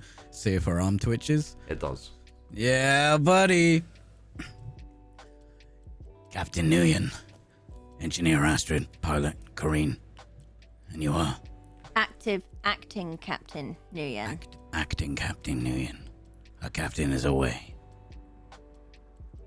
Ikara Boone, doctor, medic. Good. Come in. Hi. Thank you. And steps in. Kind of like looks around at the place. Not impressed, but not visibly disgusted either. So. We got quarters, don't we, for her? She's got like a sling bag and basic, like, you know, gear with her, but not much. So where should I bunk? Okay, we got quarters. We got decent quarters, but we've also got crew quarters, but they're kind of used. It's just the people aren't here, right? Yeah, you got VIP quarters, and you got a couple of spare bunks that aren't being used by anyone who is here or not here. I think we give her a spare bunk. Yeah, crew bunk. Okay, bunks up that stairs, armories over there, locker rooms, bathroom, back of the ship, engineering. There's a garden. Our gardener isn't currently on ship, but I'm just trying to maintain it. It's a nice, sort of peaceful spot. You need space for a triage. For a medbay style section would be good. Okay, make yourself a home and I'll see what we've got in storage. All right. And she hefts her sling bag and essentially just clomps up the stairs, and you hear the shh of one of the bunks opening. Actually, you probably hear a couple. The first couple, I believe, are occupied. So, going a couple down the line. Okay, she's ex-military. 100%. That's not bad, right? That's good. Should be aware. Okay. How do we make her a med bay? That's a good question. Where do we make her a med bay? Move some space in the cargo bay, get some of those like railed sheet things, make dividers, and then Could we set up shop in there. Could we maybe use one of the crew quarters if we have a spare? Is that gonna be big enough? What about the VIP quarters? Those are a bit guess- bigger. They are. I guess either way, we're taking up a space. I don't have guests on board, so yeah, maybe we just use one of the VIP rooms and just get out what she doesn't need. You think you can do that, Astrid? Yep. Okay, give me a list and I'll get anything ordered we need. Okay. Temper her expectation, though. Right. Yeah. What was her name? What was her name? I've forgotten. Kara? Ikara Boone. Cara Boone. Ikara. Para. She appears from the Star Wars naming convention clan. Ikara.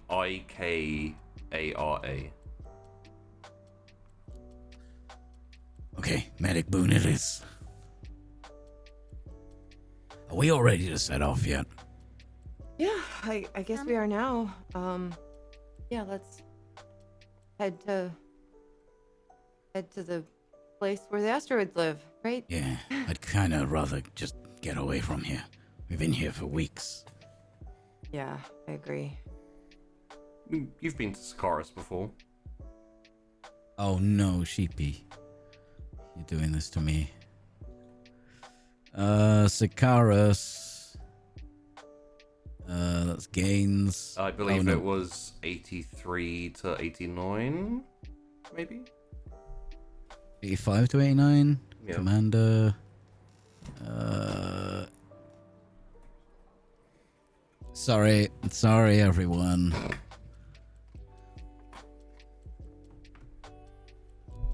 Okay, so it's not horrific. It's not horrific. You did invade the planet. Well, yeah, but they should have listened the first time. but I mean it wasn't a fucking massacre. No. There's a lot of massacres in my history. There are a couple. There's about to be a Greylex massacre in my future. Hey, I think massacre implies more than one. I'll bring. We got a medic now. I'll bring it back alive. Clear, bang, clear, bang. I swear down.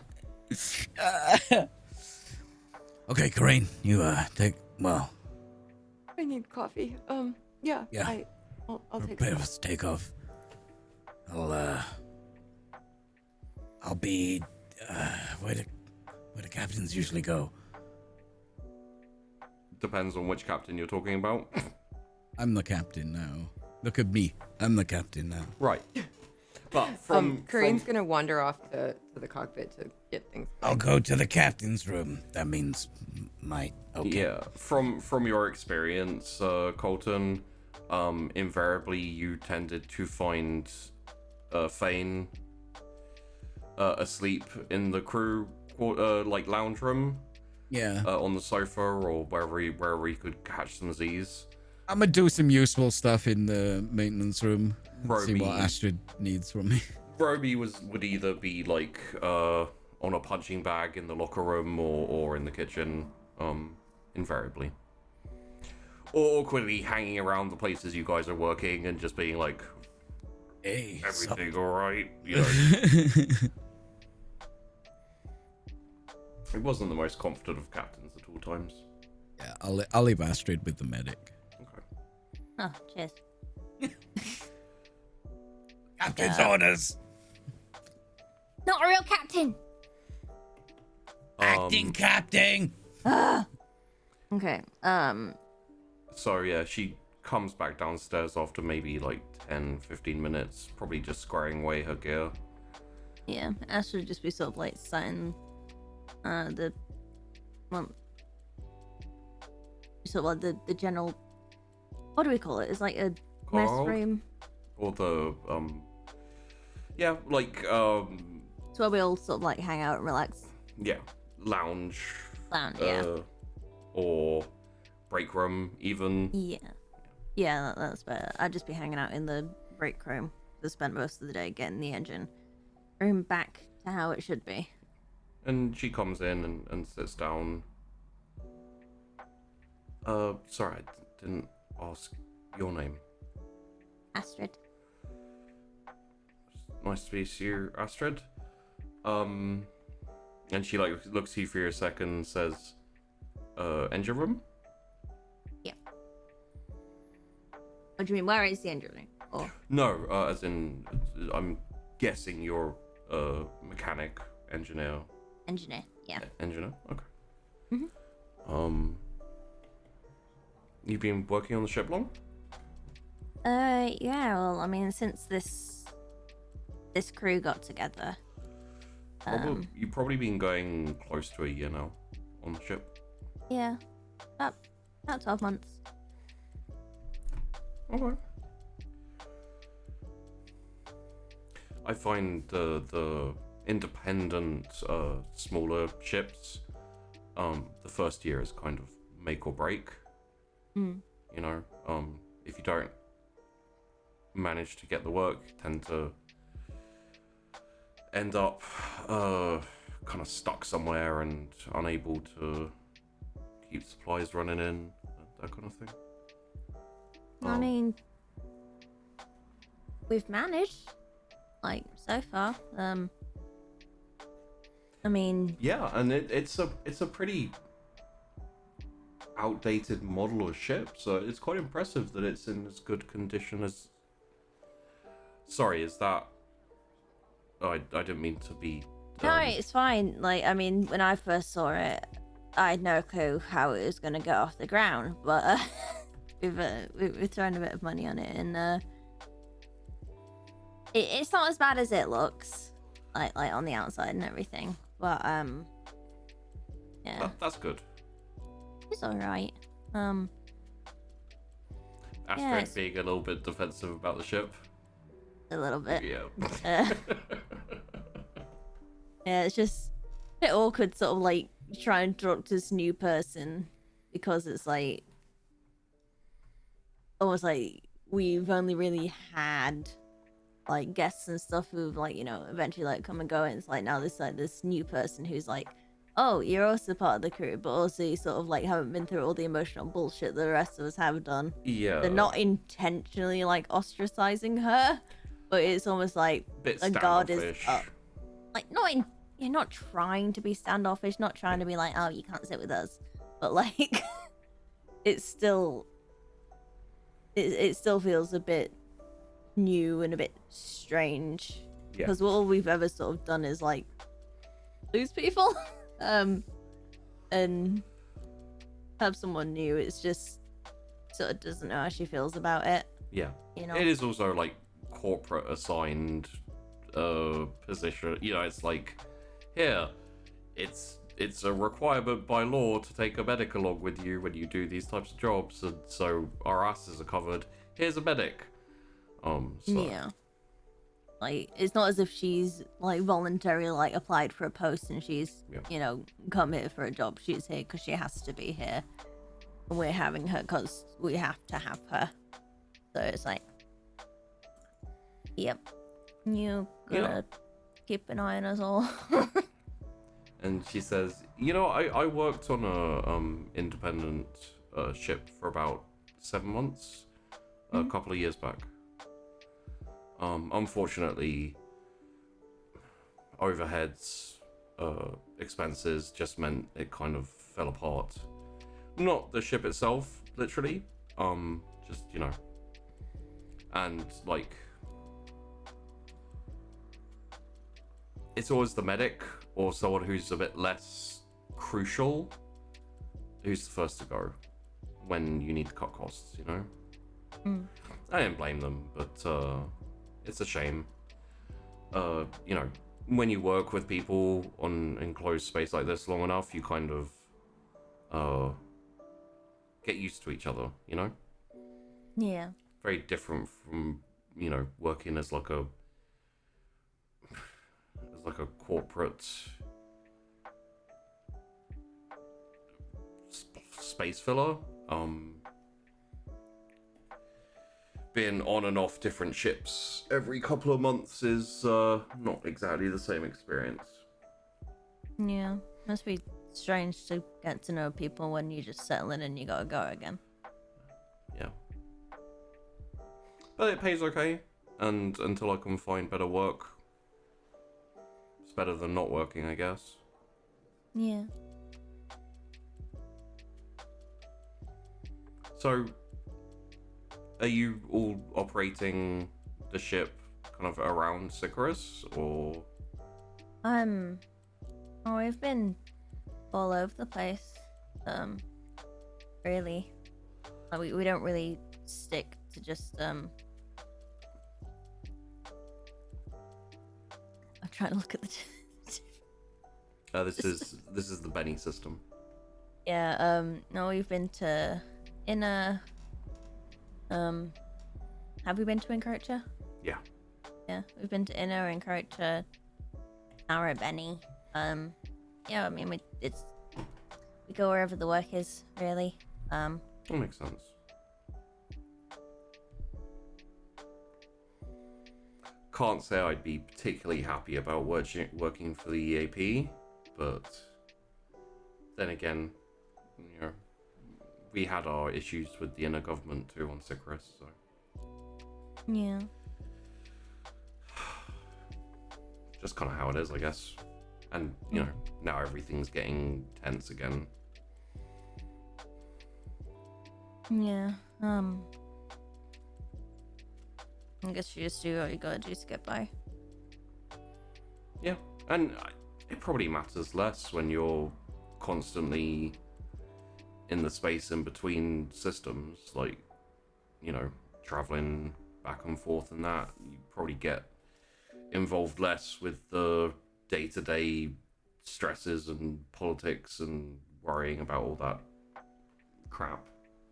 I mean, yeah, like, we don't have to deal with it as much, and I guess it doesn't hinder us whilst we're making our trips and stuff, but then it's, I don't know, we'll do like 3 weeks of travel, because we're doing like a long distance haul, and we'll arrive somewhere, and you just sort of see what kind of devastating effect has happened whilst you've been gone, and Get bombarded with all the.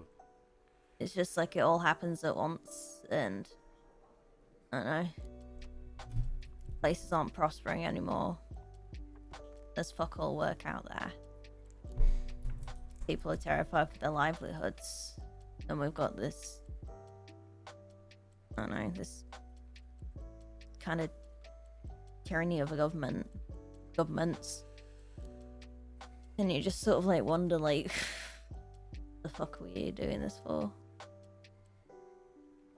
Yeah. Wow, that got deep. Sorry. No, it's all right. Yeah, no, it's I think wherever you, and I haven't gone off Sycharis as much as maybe I should have. I was in the SAMs. Oh, maybe if you're not from Sycharis, maybe that doesn't mean much. The Sycharis Assault Marines. I'd served a tour of duty years and years back. Worked as a medic. Well, you know, served as a medic. Yeah. And, you know, I think, interestingly, it's a lot easier to feel a sense of purpose when people are telling you what to do. You know, once I left the Marines, it was a lot harder to understand why I was going out and working odd jobs, or, you know, signing up onto a ship, or, you know, like I am now, contracted to Sycharis Holdings. I don't know. It's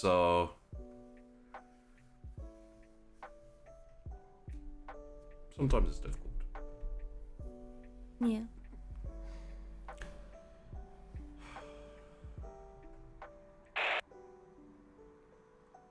How's the medic sitting in? Wait, why don't you come ask her yourself? She sat right next to me. Because there's a grey leg between me and the door, and it's looking at me. That sounds like a you problem. Okay, Just being friendly, Colton. Don't worry. I'll be friendly too. Sound of gun cocking. That's just gonna like. I'll come and help, and we can both check in. Aster's just gonna like whistle, like down the intercom. Yeah, and the door opens. Let's say that it's movement based in this instance, because I don't think a Greylegs could open a door. And just it really is like hand sized. It's just a little one, but it's got that like doofy gait of, you know, like splayed legs, kind of like going. Is that running? Going It just kind of does that quick like. like a little duckling following behind you. Yeah, it just like runs under your chair, and it's like you can see like its like tail is like stuck out of the edge of the chair, and it just kind of like flicking back and forth. Oh yeah, that's Susie. What is that? Greylick. An abomination. What's a Greylick? It's our friend. They're cattle. You milk them and eat them. Hi, sorry, I don't think we I asked your name. Like looking at you, Corinne. Oh, I'm Kareen. I'm the pilot. Ikara. It's nice to meet you. That's Susie. She's our pet and our friend, and we will not be eating her. And She's Astrid's pet. She's not my pet. She's not my friend. Yeah, I take responsibility for Susie. Okay. How you settling in? Yeah, I'm not really sure where I'm gonna be setting up the medbay. We have VIP room. And Okay. I start walking towards the VIP room as if, follow me, let's go. Yeah, she gets up and says, okay.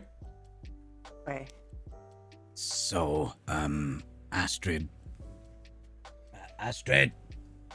What? Probably has work to Astrid do. said she can help set this up into some sort of med bay.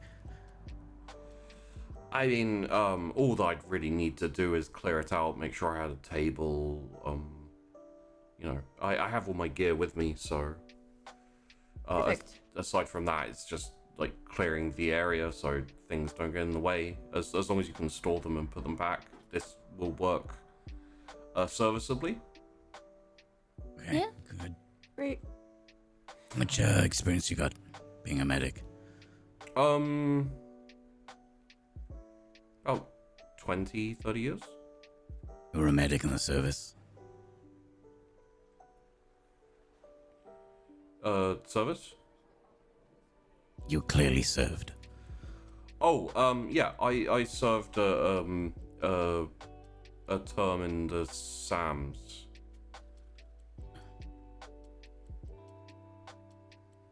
Full disclosure, I was Lieutenant Colonel in the Initiative Army. In a Marine Corps. Oh, I was in inner. Yeah, that's what I said. I said that out loud. Yeah.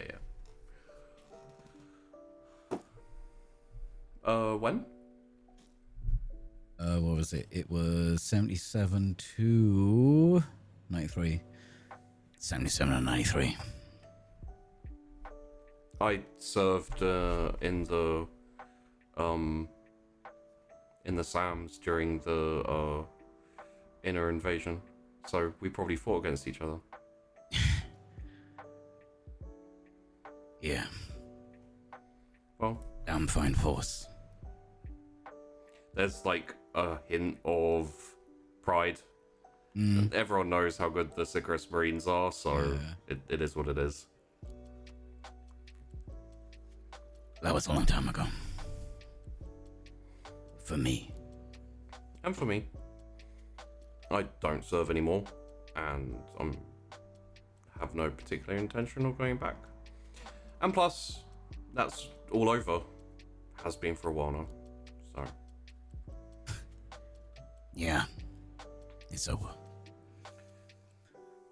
Yep. Like, Colton looks a bit awkward because, like, as far as he's concerned, that's war, but he literally invaded this person's planet. Yeah.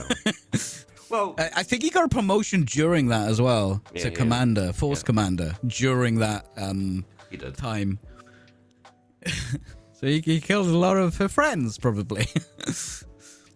Which is awkward, Yeah. but soldier's gonna soldier, and I think there's some sort of, for Colton at least, there's some kind of respect because you served. Yeah. And considering what he knows, it doesn't really matter which side you fucking served on at this point.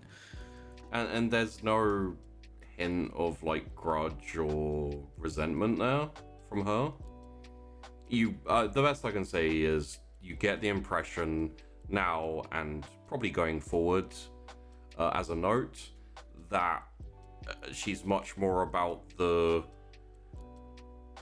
job in terms of healing people than, you know, you can get the impression that she wasn't there to fight particularly. Yeah. I mean, I helped her. I gave her injured people for her to help. I wouldn't use that as an argument. Oh, Colton. Yeah, well, it's good to have a medic on board. Have we ever had a medic? We've never had a medic. Not for long. Technically speaking, yes. He died. Green, he wasn't part of the crew. He did sign on. He wasn't for very long. We had a medic for a little bit. He didn't. Literally a night. Like a night, if It's that. really great to have a medic now Yeah. for a while. I hope we don't need your services, but it's always good to have one. I mean, full disclosure, you're going out on a mining run, right? Yeah. Any accidents that could require a medic generally tend to need a coroner. And I am also trained with explosives and in mining as well, so I can assist in the deploying of the mining charges and hooking up the cables to the asteroids. Perfect. Well, that'll be great. We've not mined before. No, It's not too bad. I've done lots of maneuvers similar to this, I guess, but not specifically for mining purposes. So having someone on hand that is familiar is going to be great. Astrid, have you ever mined before? Huh? Depends what you consider mining, I guess. Technically, salvaging a ship could be I've considered... mined ships. Yeah. That's not really the same thing. I mean, you hit something and it breaks down, like. Yeah. She's out of line, but she's right. Well, it essentially, the way it works is, and she, kind of rummages around and pulls out a kind of like flat, circular, like black disc, and she kind of indicates the bottom where there's this kind of like spike that like protrudes out the bottom. It's like essentially attach these to certain points of the asteroid, and the explosion is directed down into the asteroid, breaks it apart without causing too much melting or too much. It's more of a controlled detonation as opposed to just smashing into pieces. Right. Allows the larger chunks, but still smaller than the original asteroid, to be caught and to be picked up and smelted down. For the most part, we're looking for iron,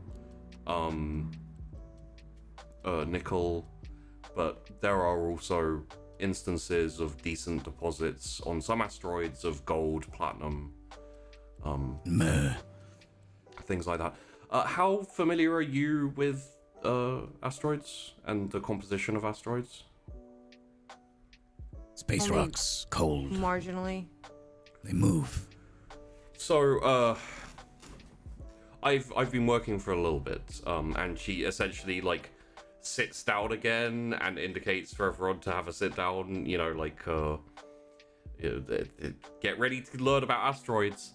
Let's go to the crew room, because we're starting outside the VIP room, aren't we? So Yeah. we all walk up there. Yeah, and she get just comfortable. like okay, and like stands up, and you head down to the crew We quarters have actual seats. It's fine. and sits back down. When she sits back down, she actually sits in the seat that you were sitting in, Astrid, originally, and there's a blur of kind of greeny something as the Greylix like darts out of the seat as she sits down and darts under another seat. Nothing gonna get stepped on. Sorry, I didn't mean to disturb your Fine. Greylix? Greylick? Really? Hey, look. Right. Susie. Okay. The meat is spicy. Citrusy milk, too. Eggs. Eggs, citrusy eggs. No milk. We don't milk Greylix here. This is a... this is a milk-free zone for Greylix. This is a Christian ship. This is a Christian Minecraft ship. Astrid's just gonna get her side piece, look at Colton, and then just cock it. Kareem's get just gonna like reach down and pet the AI that's sitting there staring at Susie. Yeah. Okay, so asteroids. I've been working for Sycris Holdings for a couple of years. And I've gone enough runs and helped out enough times to have a basic, a strong understanding of how these things work. So you have 3 basic designations, and I'm using the terms that the miners use, so you'll have to excuse me, they're not scientific. You have 3 different basic types of asteroids. You have the party box, which is essentially deposits of nickel, iron, magnesium. They're kind of decent enough.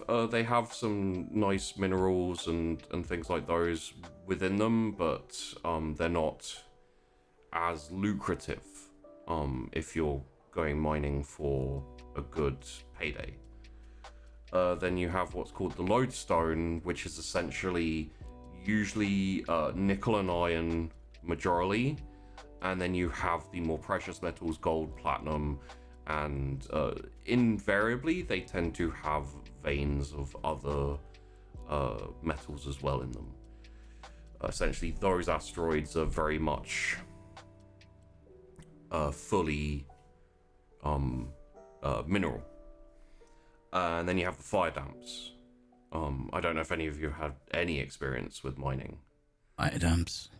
Fire damp is a term that is essentially used in mining in general for a pocket of gas. Very volatile, and if you're not careful, a spark will light it up and engulf the section of the mine you're in. Fire damp's bad. Depending on what they are composed of, they can explode. Right. Like violently. Oh. Even with the controlled explosions of the mine. So you have to be careful when you're picking your asteroids that you're not picking a fire damp that is explosive. Essentially, these asteroids tend to contain pockets of helium, hydrogen, and other volatile gases and liquids. The only other type really would be the asteroids that are predominantly water, ice. These will be ones that you'll want to avoid on this run anyway, because we're not looking for water, we're looking for mineral, we're looking for metal. So those will be very obvious to you, and you'll be able to essentially rule those ones out, the ice asteroids, pretty quickly. Corinne, are our sensors going to be good enough to read any of these asteroids? Well, we upgraded them, so I think so. Yeah. With the upgraded sensors, you will be... It'll still be a little bit of deciphering and working through, and you know...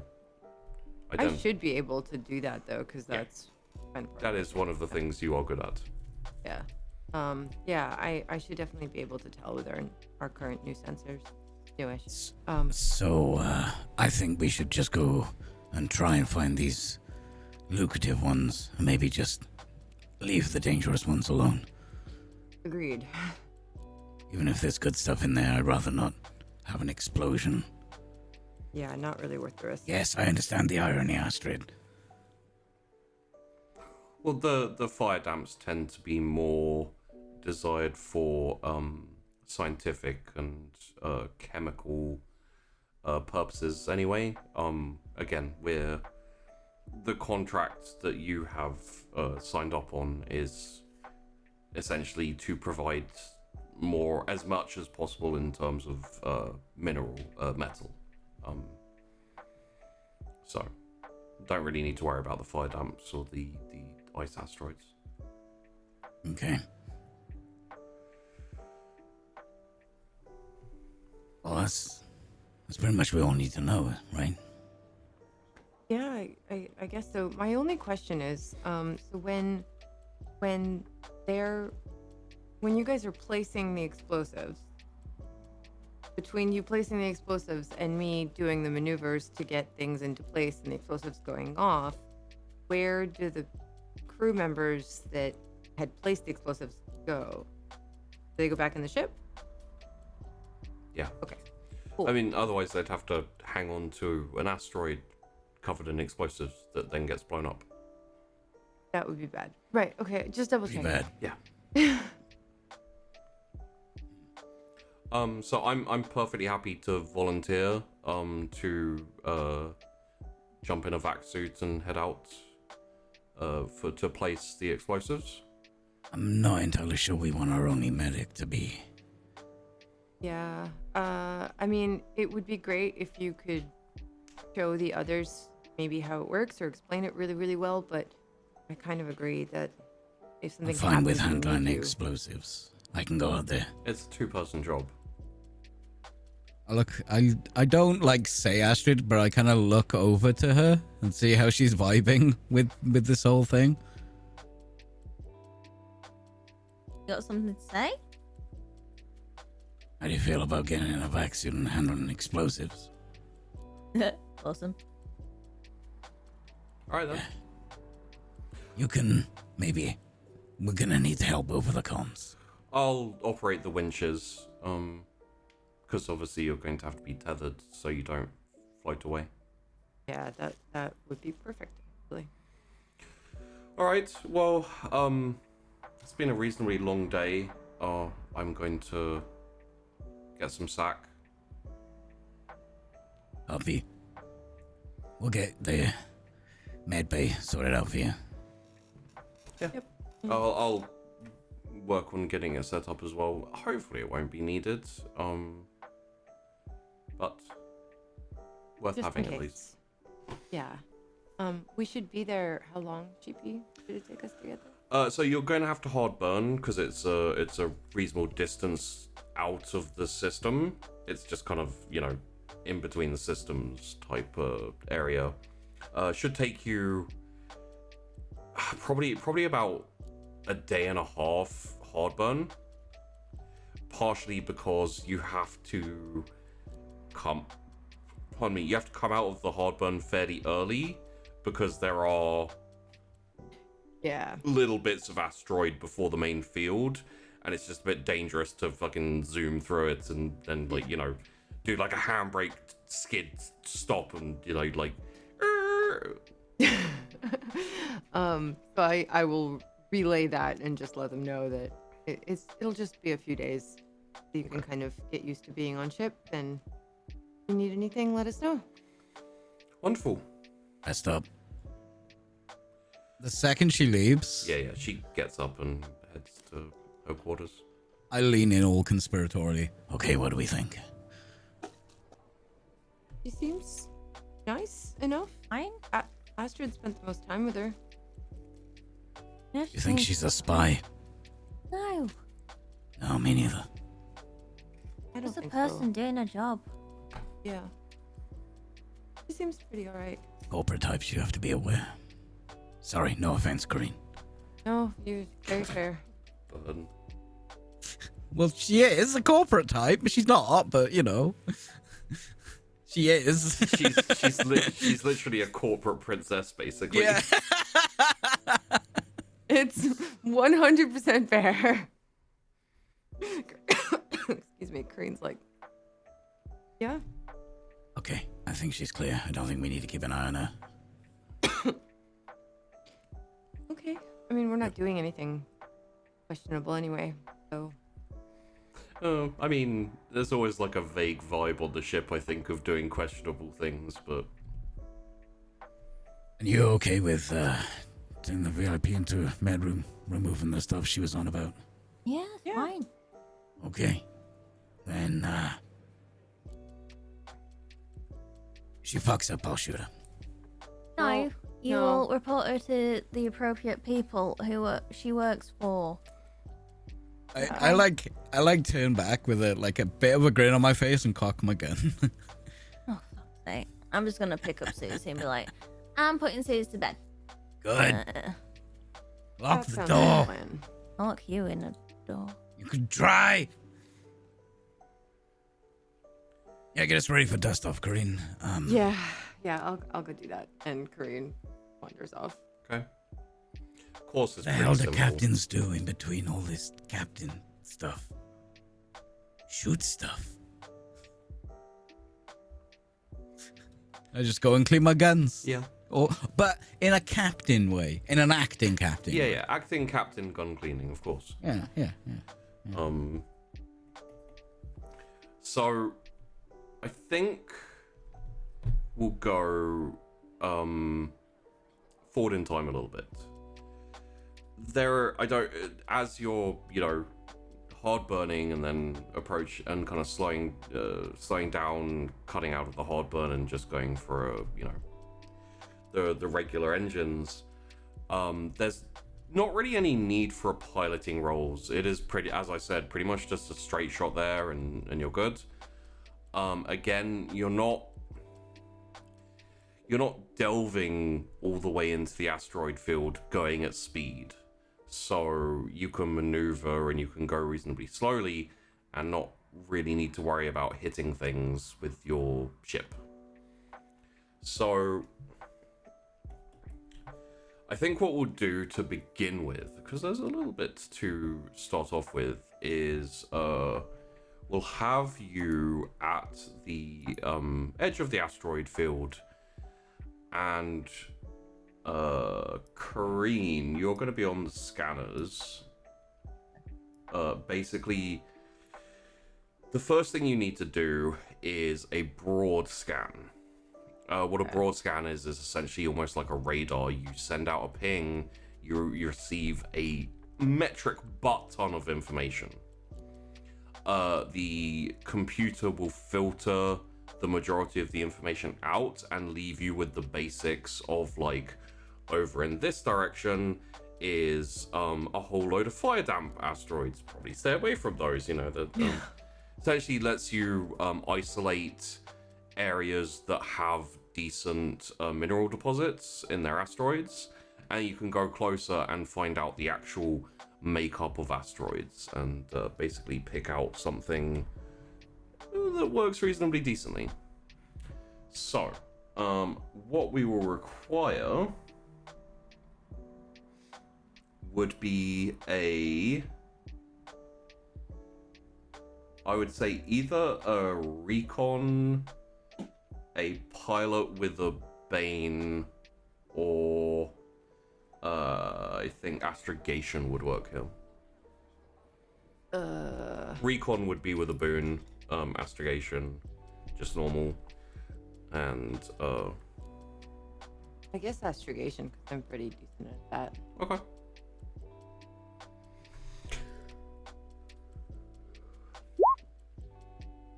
Seven? Okay.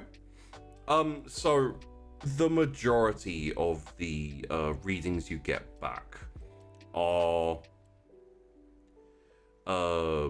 like, they're not, you essentially get clusters of asteroids in an area. So, you know, this area may have a little bit of minerals indicated through the scan, but you know, if you have majority fire damp, majority liquid, majority water, ice, etc., you're not going to want to go over to that area because you have to sift through everything, scan multiple asteroids, and it takes time, and it's, you know, you then have to kind of like weave in between and find out where the hell the things you're looking for are. So you have the choice of going to essentially a large cluster with indications of minerals, metals, etc., but also a lot of asteroids around, or a smaller cluster which have less indication of metals, but also have less indication of general flotsam that you're not going to be interested in. So it'll be easier to, you know, pinpoint the asteroids. Yeah. So I would definitely head for that first, I think, because we've never done this before. So Makes let's sense. try and make it a little bit easier on ourselves. Yeah. So you fire up the engines and essentially like move out to one of the clusters of asteroids. There's 5 there. So again, same roll. This time put a modifier of 1 on them, because essentially you're able to get closer and do a proper like deep scan of it. So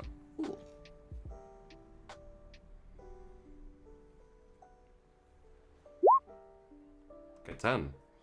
Yeah. Alright, so this cluster of 5 asteroids, you have a couple of fire damps. One of them indicates that it's like quite high temperature, while also being like liquid. So it's possible that this is essentially like a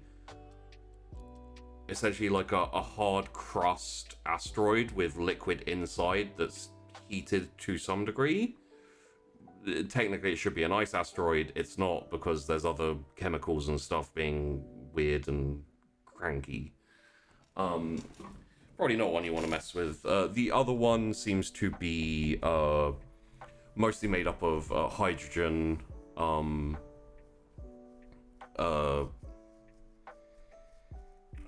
helium, a whole load of gases which you don't want to set explosives to. Yeah. I don't want to go anywhere near that one. Is it like close to the other asteroids? Yeah. They're all fairly, squidged in together in this kind of area for the purposes of ship, which are, quite big. Another one is essentially a iron ball covered with some rock and silicates, basically. As far as you can tell from the scan, there doesn't appear to be anything but iron in this one, and it's pretty big. It's the largest of all of the asteroids there. It's just a big hunker chunk of iron. Then you have another one which is predominantly nickel with some iron deposits in it. Also traces of platinum, gold, silver, etc. Some like precious metals in there. And then you have the final one, which is probably the smallest, but it has a nice mix of iron, nickel, the more practical metals that are useful in industry. Essentially, the choice here is between like a profitable one, a one that's like a big chunk of like usable metal but only one type, like industrial metal but only one type, and then a small one which has a nice mix of all the industrial metals but is small, so therefore won't yield quite as much. Yeah, I mean, it just sounds like the nickel with some precious metals and things like that is what we're looking for, right? It'll have some of the industrial metals, some precious metals. Yeah. I mean, it's all gravy when it comes down to it. It just depends, what's wanted and what's going to be the most useful. Yeah, I think that one's probably the one we'd go for first and then see what we could do after. It's also reasonably medium in size, and I imagine Ikara would have given you guys a bit of information. Like, the large ones are tricky, the small ones are tricky, because it's a lot harder to place enough explosives, or it's very easy to place too many explosives. Yeah. And you don't want to shatter it. You don't want it to be like small little dust. You want it to be broken up into nice little chunks that can be picked up and smelted quickly. So Moderation is key, like with everything. Got it. Cool. Okay. But yeah, I would sort of mark that on our visual reference map, and I would notify the others. yeah, you Hey can guys. you can also mark off the other asteroids and their designations, what they have with them, so you Yeah, can come back and do more mining, essentially. Cool. Yep. Yeah. So I've marked a likely Right here. likely call. Oh, Sorry. I've marked the likely culprit for the first mining shenanigans to get going, and I think it's a nice medium size. It's got a fairly varied composition, some precious metals, some industrial metals. Sounds kind of like what we're looking for. Okay. Good for a first one. Yeah. So I guess you guys ready to get started? Yeah, we'll get suited up. Okay. Anything else on the scanners? No ships.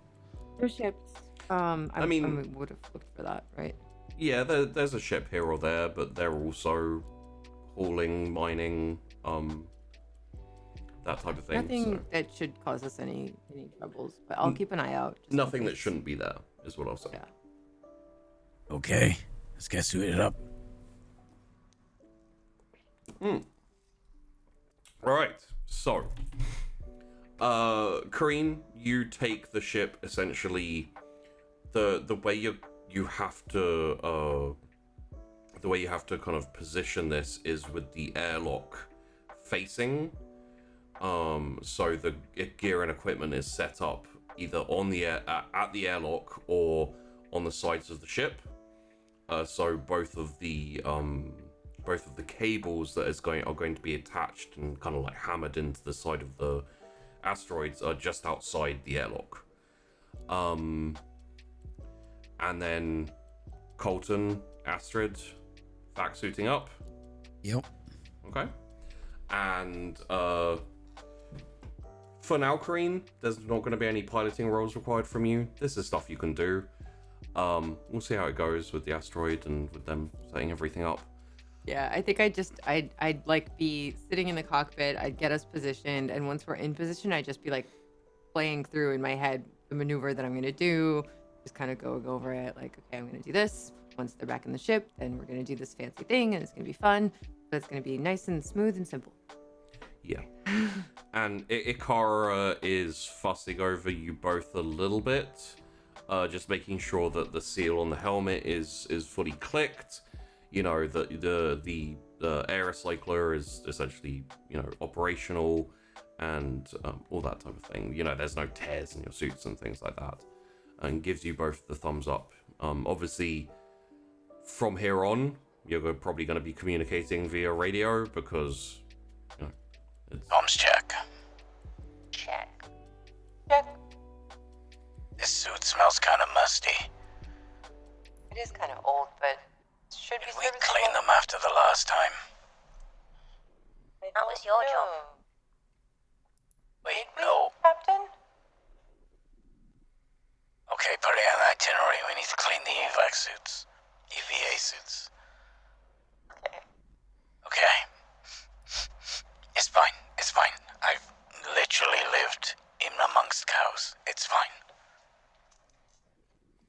All right, Ikara says, I'm going to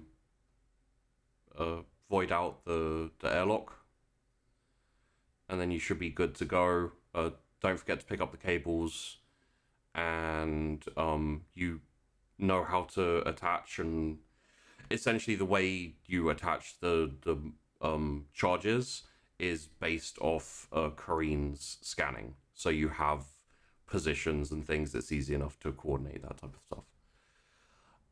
So she steps out, the doors close, and through the glass she kind of gives you a little thumbs up just to make sure that you're ready for the...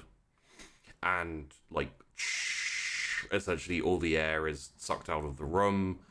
A certain feeling of like light, gravitylessness happens. It's just how it works In this game, that's how it works. It's just how space. Yeah, Colton just like pops out, just doesn't no trepidation. Yeah. Like it's essentially the same thing. He's worked in back suits before. Just And when you're ready, you can hit the button and the airlock will open into space. Ready, Astrid? Ready.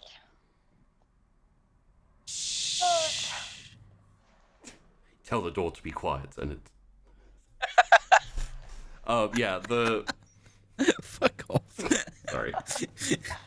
The door slides open slowly, and in front of you is space. You kick off. You have your like cables attached. They're like lifelines essentially. If necessary, Ikara can smack the buttons and they will reel you in. It's going to be dangerous if Kareen has decided to fly off somewhere, but aside from that, it's pretty safe, pretty easy. And it's not super fast unless you hit the emergency button, in which case it's really very fast and quite dangerous, but sometimes needs must in emergency.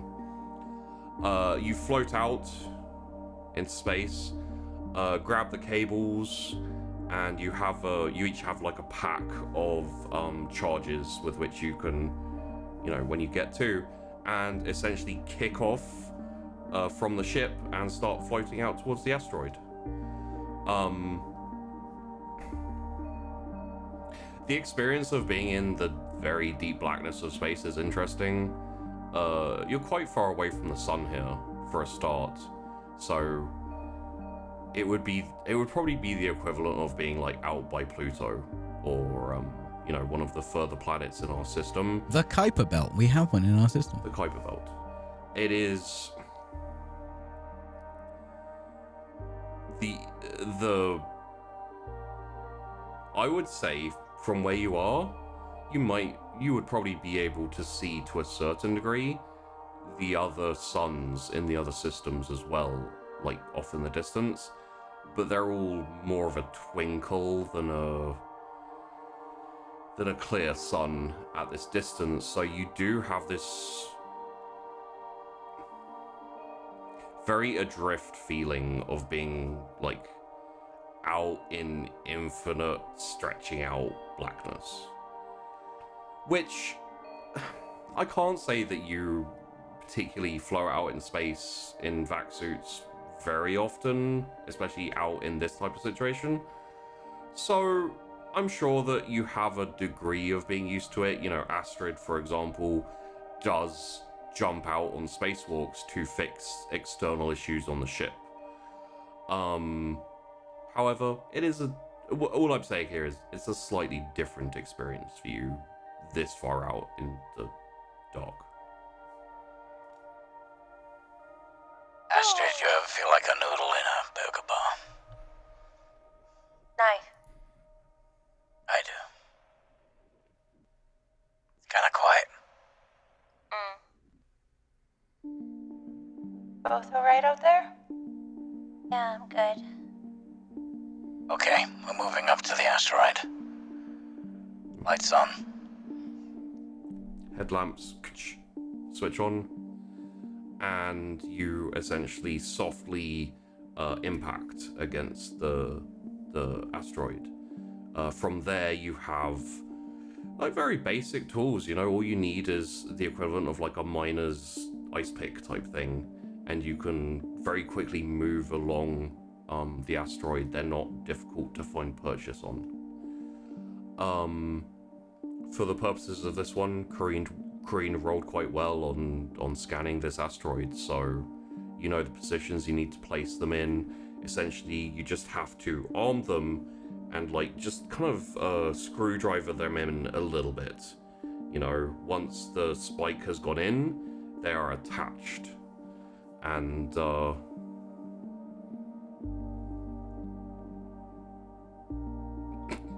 you tried. What did I miss? Oh, he put on a asteroid helmet. Oh, that broke Space it. helmet. That broke it. Oh, no, that broke it. Sorry. Oh, Please. Okay, I'm never touching that ever again. And once the charges are placed, you both make your way to the opposite ends of this asteroid. And essentially, luckily, this one isn't doing much revolving or spinning. It is spinning a bit, but it's more like this than like, tumble dryer. There are occasions where you have to stabilize it to the best of your ability, but generally when you put the cables on, that mostly works as you start moving and stuff. Essentially, pretty simple. You just get the you get the cable, the end of it, and kind of ram it into the asteroid, and it deploys like a grapple hook from the inside that like kind of penetrates as a spike and then kind of goes out like an umbrella, when you open an umbrella. And you're good to go. You can essentially radio back and ask to get, winched back in. Okay, all explosives in. great. Ikara, could you winch them back in? There's a little problem with Quadrant 4. I think it's okay. You check that, Astrid. Do you want me to wait a bit before I winch you back in? Just give me a sec. Right. And I point out to Astrid, like I had a bit of trouble getting one of the umbrella things to open properly. Come here. No, I'll just make my way across and pop it open. Mechanism's just a bit rusty, it's fine. Okay, clear the winches in. Slowly. place. Alright, winch you back in. I think as we're being pulled through like nothingness, it's like going out to do something. It was a bit calming because we'd just been in the ship, but after being out here a while, it's probably quite like you're desensitized. The only sound you've got is you know, your suit and what noise you've been Like making. your It's own breathing and yeah. It after a while, that's probably like, ooh, it's a bit weird now. I would say the worst moment in all of it is being winched back in, because you're going backwards away from the eternity of space. It feels like you're falling away from everything and into nothing, and you can't see where you're going. Like a Hitchcock zoom, but actually experiencing it. Yeah. It's nothing horrific. It's just unsettling. Yeah. You know, for what is essentially descendants of monkeys who like to swing around in trees, it's not something that your you know, evolution has prepared you for, to be like yanked back through space. Weirdly.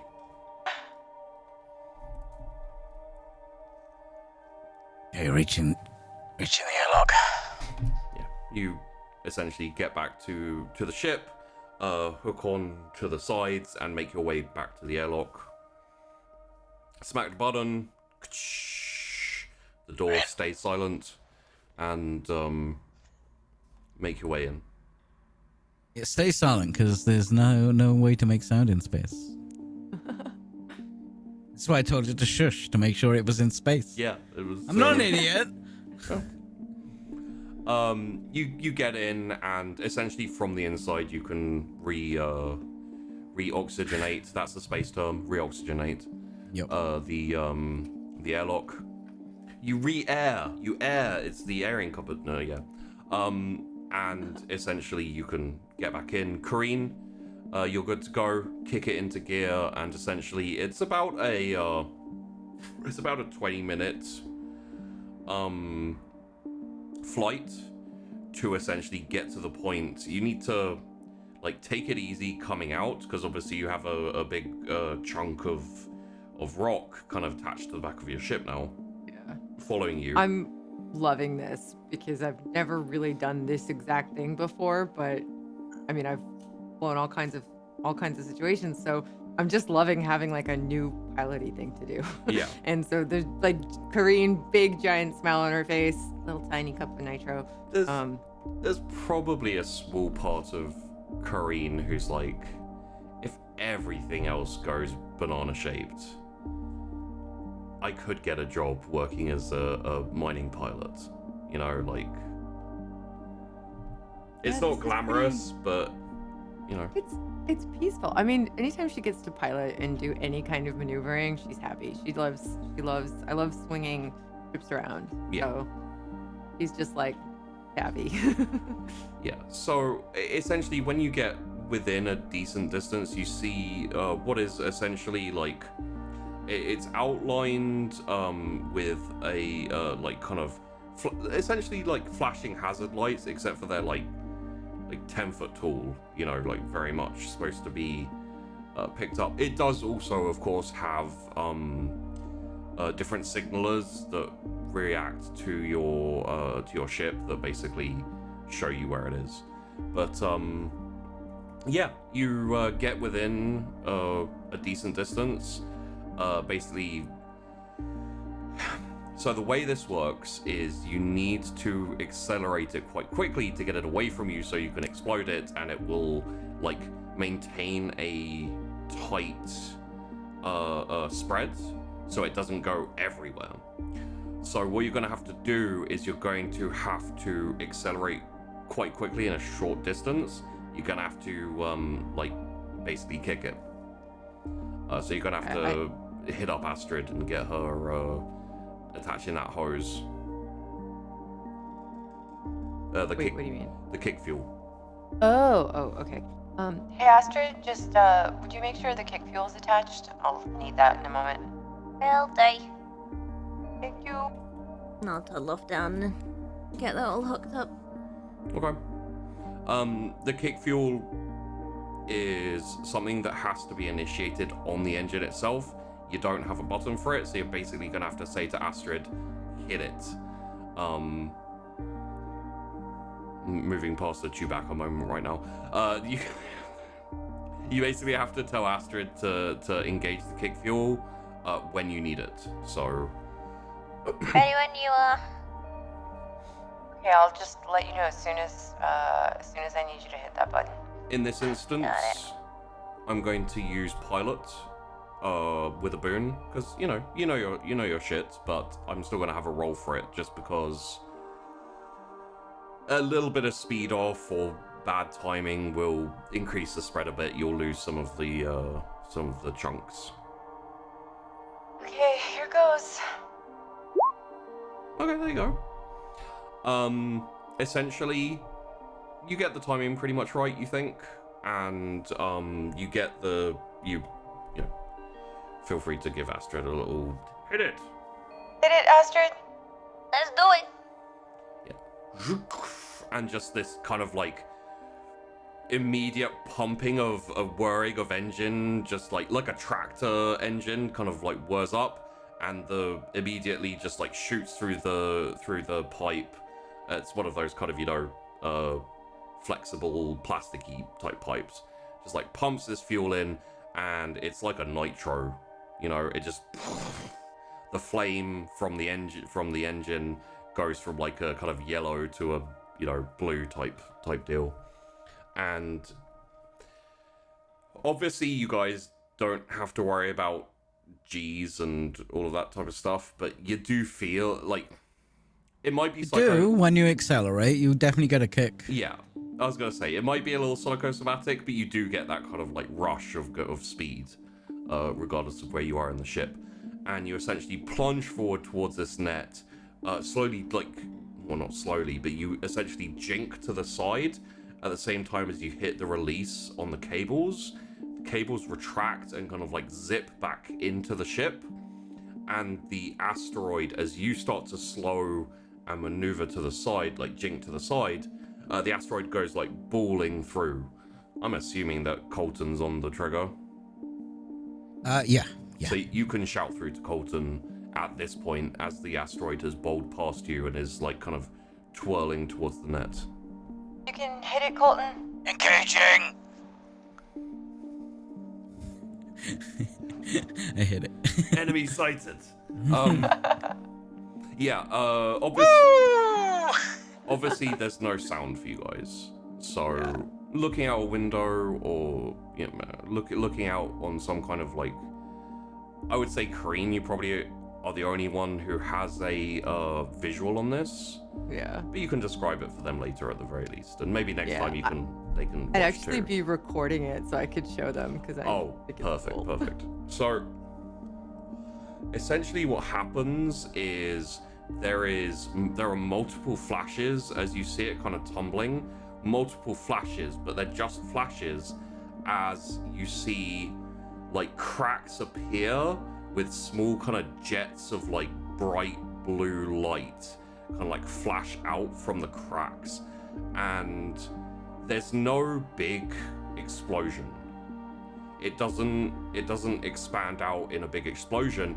It essentially crumbles into much smaller like chunks that mostly stay together. It's like a ball of mud, and you smash the ball of mud and it breaks up all into all little pieces. A few pieces do fly off, it's not perfect. You lose a few bits and pieces of who knows what, but the majority of it just keeps flying and then hits, like slams into this net, and the net kind of like goes tight and essentially absorbs the impact of these asteroid parts. Good job. We did it. Did it work? Yeah. Yes. All right, good Awesome. job. I recorded it. We can watch it later. That went pretty well. I think we can probably get one more in before we have to head back. Yeah. Alright. And, you head back to get another asteroid. We, however, will end here. That was so cool. Also, this music is so good. I was channeling all my inner space games, like to be in the black, just like alone. This EVAing through space is just like terrifying. yeah. This I music need is to so take this off. perfect for it. This is a new track I picked up for today. When I heard it, I was like, this reminds me of Flying Around in Eve. Yes, exactly. Oh my god. No, it Exactly literally that. reminds me of EVAing in Star Citizen because Yeah. that's what I've been playing recently. It's good. Like this is, it sounds like someone who played Eve for 10 years decided to make some music and couldn't think of anything but Eve music and then made like an Eve track. Because this is the type of music you listen to as you're traveling through about 50 to 500 jump gates. Just traveling to the other side of space, basically. Now I really want to play Eve. Yeah, sorry. So, there we I'm go, gonna play Star everyone. Citizen instead. Oh no, sorry, I almost played one of our battle tracks.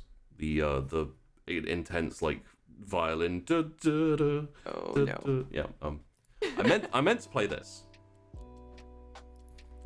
So, it is so nice to be back doing drifting again. We didn't take a massive break, but you know, it's one of the things that is really nice about doing another episode of drifting is just hearing this music in the intro and just being like, oh yes, back to space and back to yeah. Every time I hear the song, I'm like, drifting. Yeah. Yeah. Eye Absolutely. patch covers so much of my eye compared to the other one that my eyes feel so fucking weird right now. No. Oh. So I said to everyone before the show started, I did some weird research for today's episode, like, weird research prep. I was researching like the theory of asteroid mining and what asteroids contain, and there are a few, like, they were talking about setting up like mining facilities on asteroids, and I was like, that's cool and I'd love to do that. It doesn't work for drifting and for what I want to do, so let's attach explosives to them and then drag them through space and throw them into a giant net. Yeah. I was like, Totally makes sense. I think it makes sense. I'm not sure it's something that would practically happen in our reality, but Probably not. it doesn't mean that it can't happen in drifting's reality. So I just love the visuals of like not only them EVAing, but also like me like literally slinging this asteroid into this net. It's so great. Love it.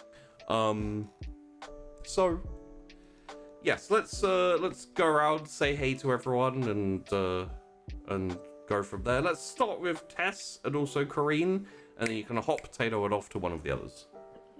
So I'm Tess or Tessica or Tessa. I stream all kinds of random things, usually on Saturdays and Sundays and some weekdays in the evenings, US Eastern time. Lately into Star Citizen and also playing Horizon Forbidden West and Beat Saber. Yeah, All also at the same obsessed with time. cats. All at the same time, actually. Also super obsessed with cats. Yeah. Astrid or our wonderful Safi. Thank you. Hi there, I'm Safi. I play Astrid. You can find me at SafiPie on Twitch and Twitter. Getting my way back into streaming. Now I'll get a bit more free time, which is fun. Oh yeah. Yay. Yeah. Very glad to be back doing drifting. PG. I'm Mr. Pixelate. I'm streaming Switch games at the moment, but I also do some IRL stuff on Thursdays with Ghosts and Funnies and whatever with my new camera setup, which is weird because it's kind of a crotch cam, but accidentally, but it still kind of is. Wonka Tune in TOS. for that. Sub-only streams, crotch cam, let's go. Hot potato sheepy. Hello everyone, I'm Sheepdog, and I run The Wandering Inn, and my outros are apparently better than my intros because on my intros I fuck them up multiple times. Yeah, it was really nice to get back into drifting. I hope you guys enjoyed a slight, like, this is one of the only times I haven't said to you guys, like, oh, it's going to be really chill today, no drama or anything like that. And it was an episode where it was really chill today and there was no drama or anything like that. Because you didn't say it. Yeah. If no. you'd have said Exactly. that, fucking dead. Yeah, all of Yeah. us. everything would have, the planet, the sun would have imploded and everyone would have died. Entirely possible. I hope you enjoyed a little military friend, Peachy, who's basically Colton's enemy, technically speaking, from way back when. But obviously, Just following orders. yeah.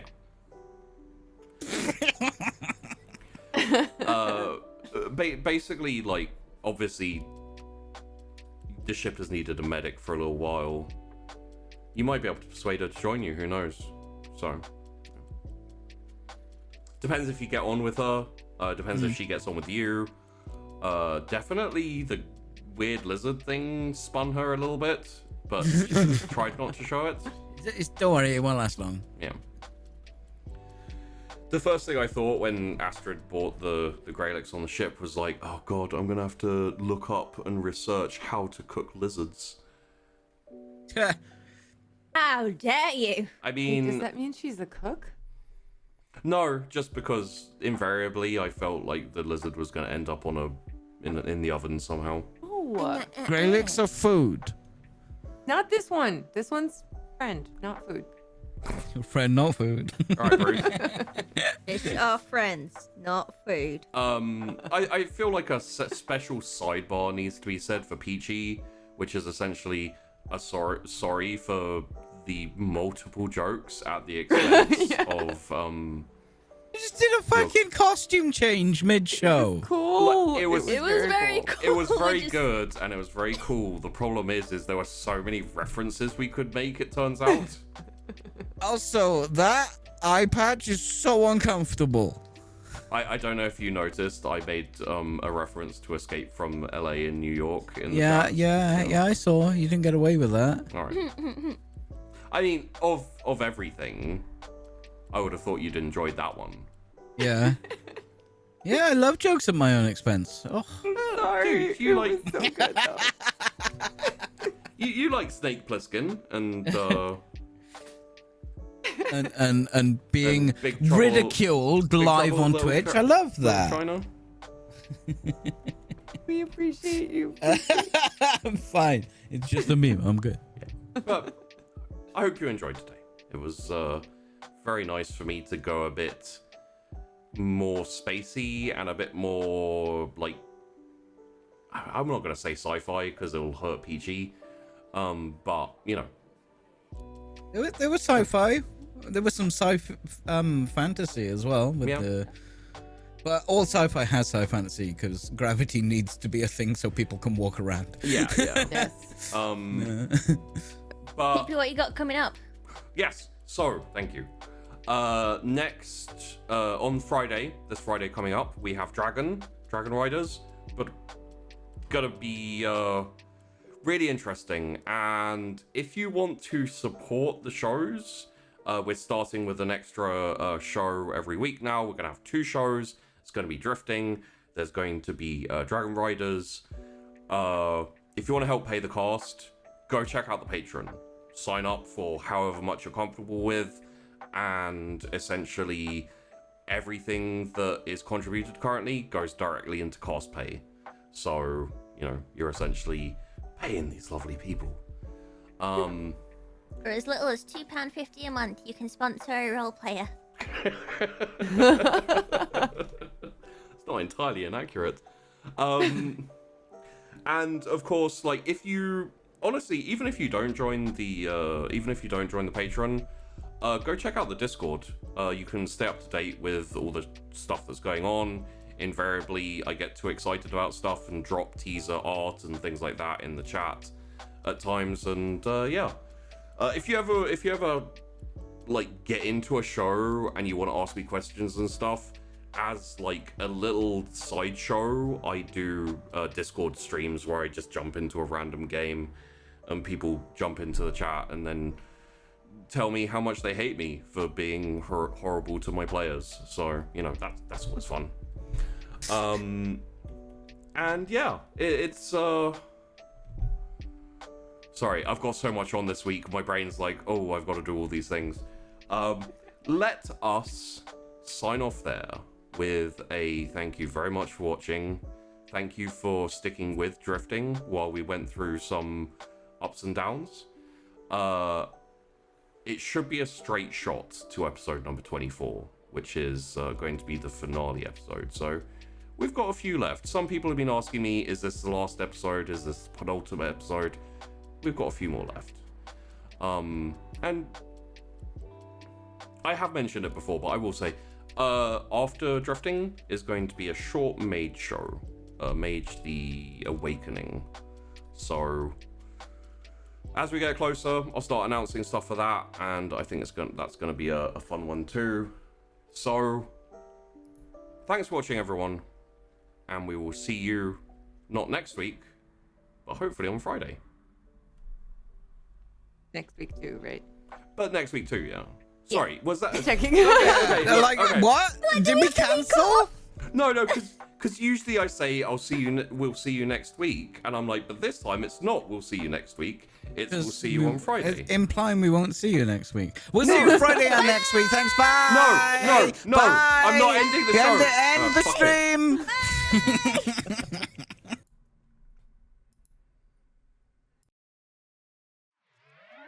Where do I move in this world? Could you please tell me what the hell I'm doing for it? Bring me to my knees. I'm so stupid. Would you tell me honestly if I wasn't meant to be what I see when I dream? Where do I move in this world? Could you please tell me what the hell I'm doing for it? Bring me to my knees. I'm so stupid. Would you tell me honestly if I wasn't meant to be what I see when I dream? It's a big, big world out there. Plenty possibilities. All of them is killing me soft. I want the real me figured out right here, right now. Is this lifestyle the right style for me? Only with time will I see. But by then it'll be too late. Looking in the mirror at a stranger's face. If I wasn't right, would you tell me straight, or would you let me? Where do I move in this world? Could you please tell me what the hell I'm doing for it? Bring me to my knees. I'm so stupid. Would you tell me honestly if I wasn't meant to be what I see when I dream? Where do I move in this world? Could you please tell me what the hell I'm doing for it? Bring me to my knees. I'm so stupid. Would you tell me honestly if I wasn't meant to be what I see when I dream? I want something great instead of all dismay, but I can't find my way. I fall on my face, I flatline my faith. I want all escape, let's throw it all away. Just like the thoughts I trade for a couple of bucks in this big bucket of love. I'm steady throwing my up, hoping for that 1 in 100. But fuck stressing the numbers. Pop this deck in your summer and see the inner of my head declog like a plunge. Y'all be akin to my feces. Your best bet be the Bee Gees. The way you think living's staying alive. I got my head and my smile, but don't know where I'll fly. I'm just spreading my wings, I'm fine with taking my time. I used to rush it all out, I'm trying to slow it all down. Take my feet and lose ground, give them somewhere to hang. I always want it right now, trying to slow it all down. Take my mind and lose ground, watch it floating away, yeah. Where do I move in this world? Could you please tell me what the hell I'm doing for it? Bring me to my knees. I'm so stupid, would you tell me honestly if I wasn't meant to be what I see when I dream? Where do I move in this world? Could you please tell me what the hell I'm doing for it? Bring me to my knees. I'm so stupid, would you tell me honestly if I wasn't meant to be what I see when I dream?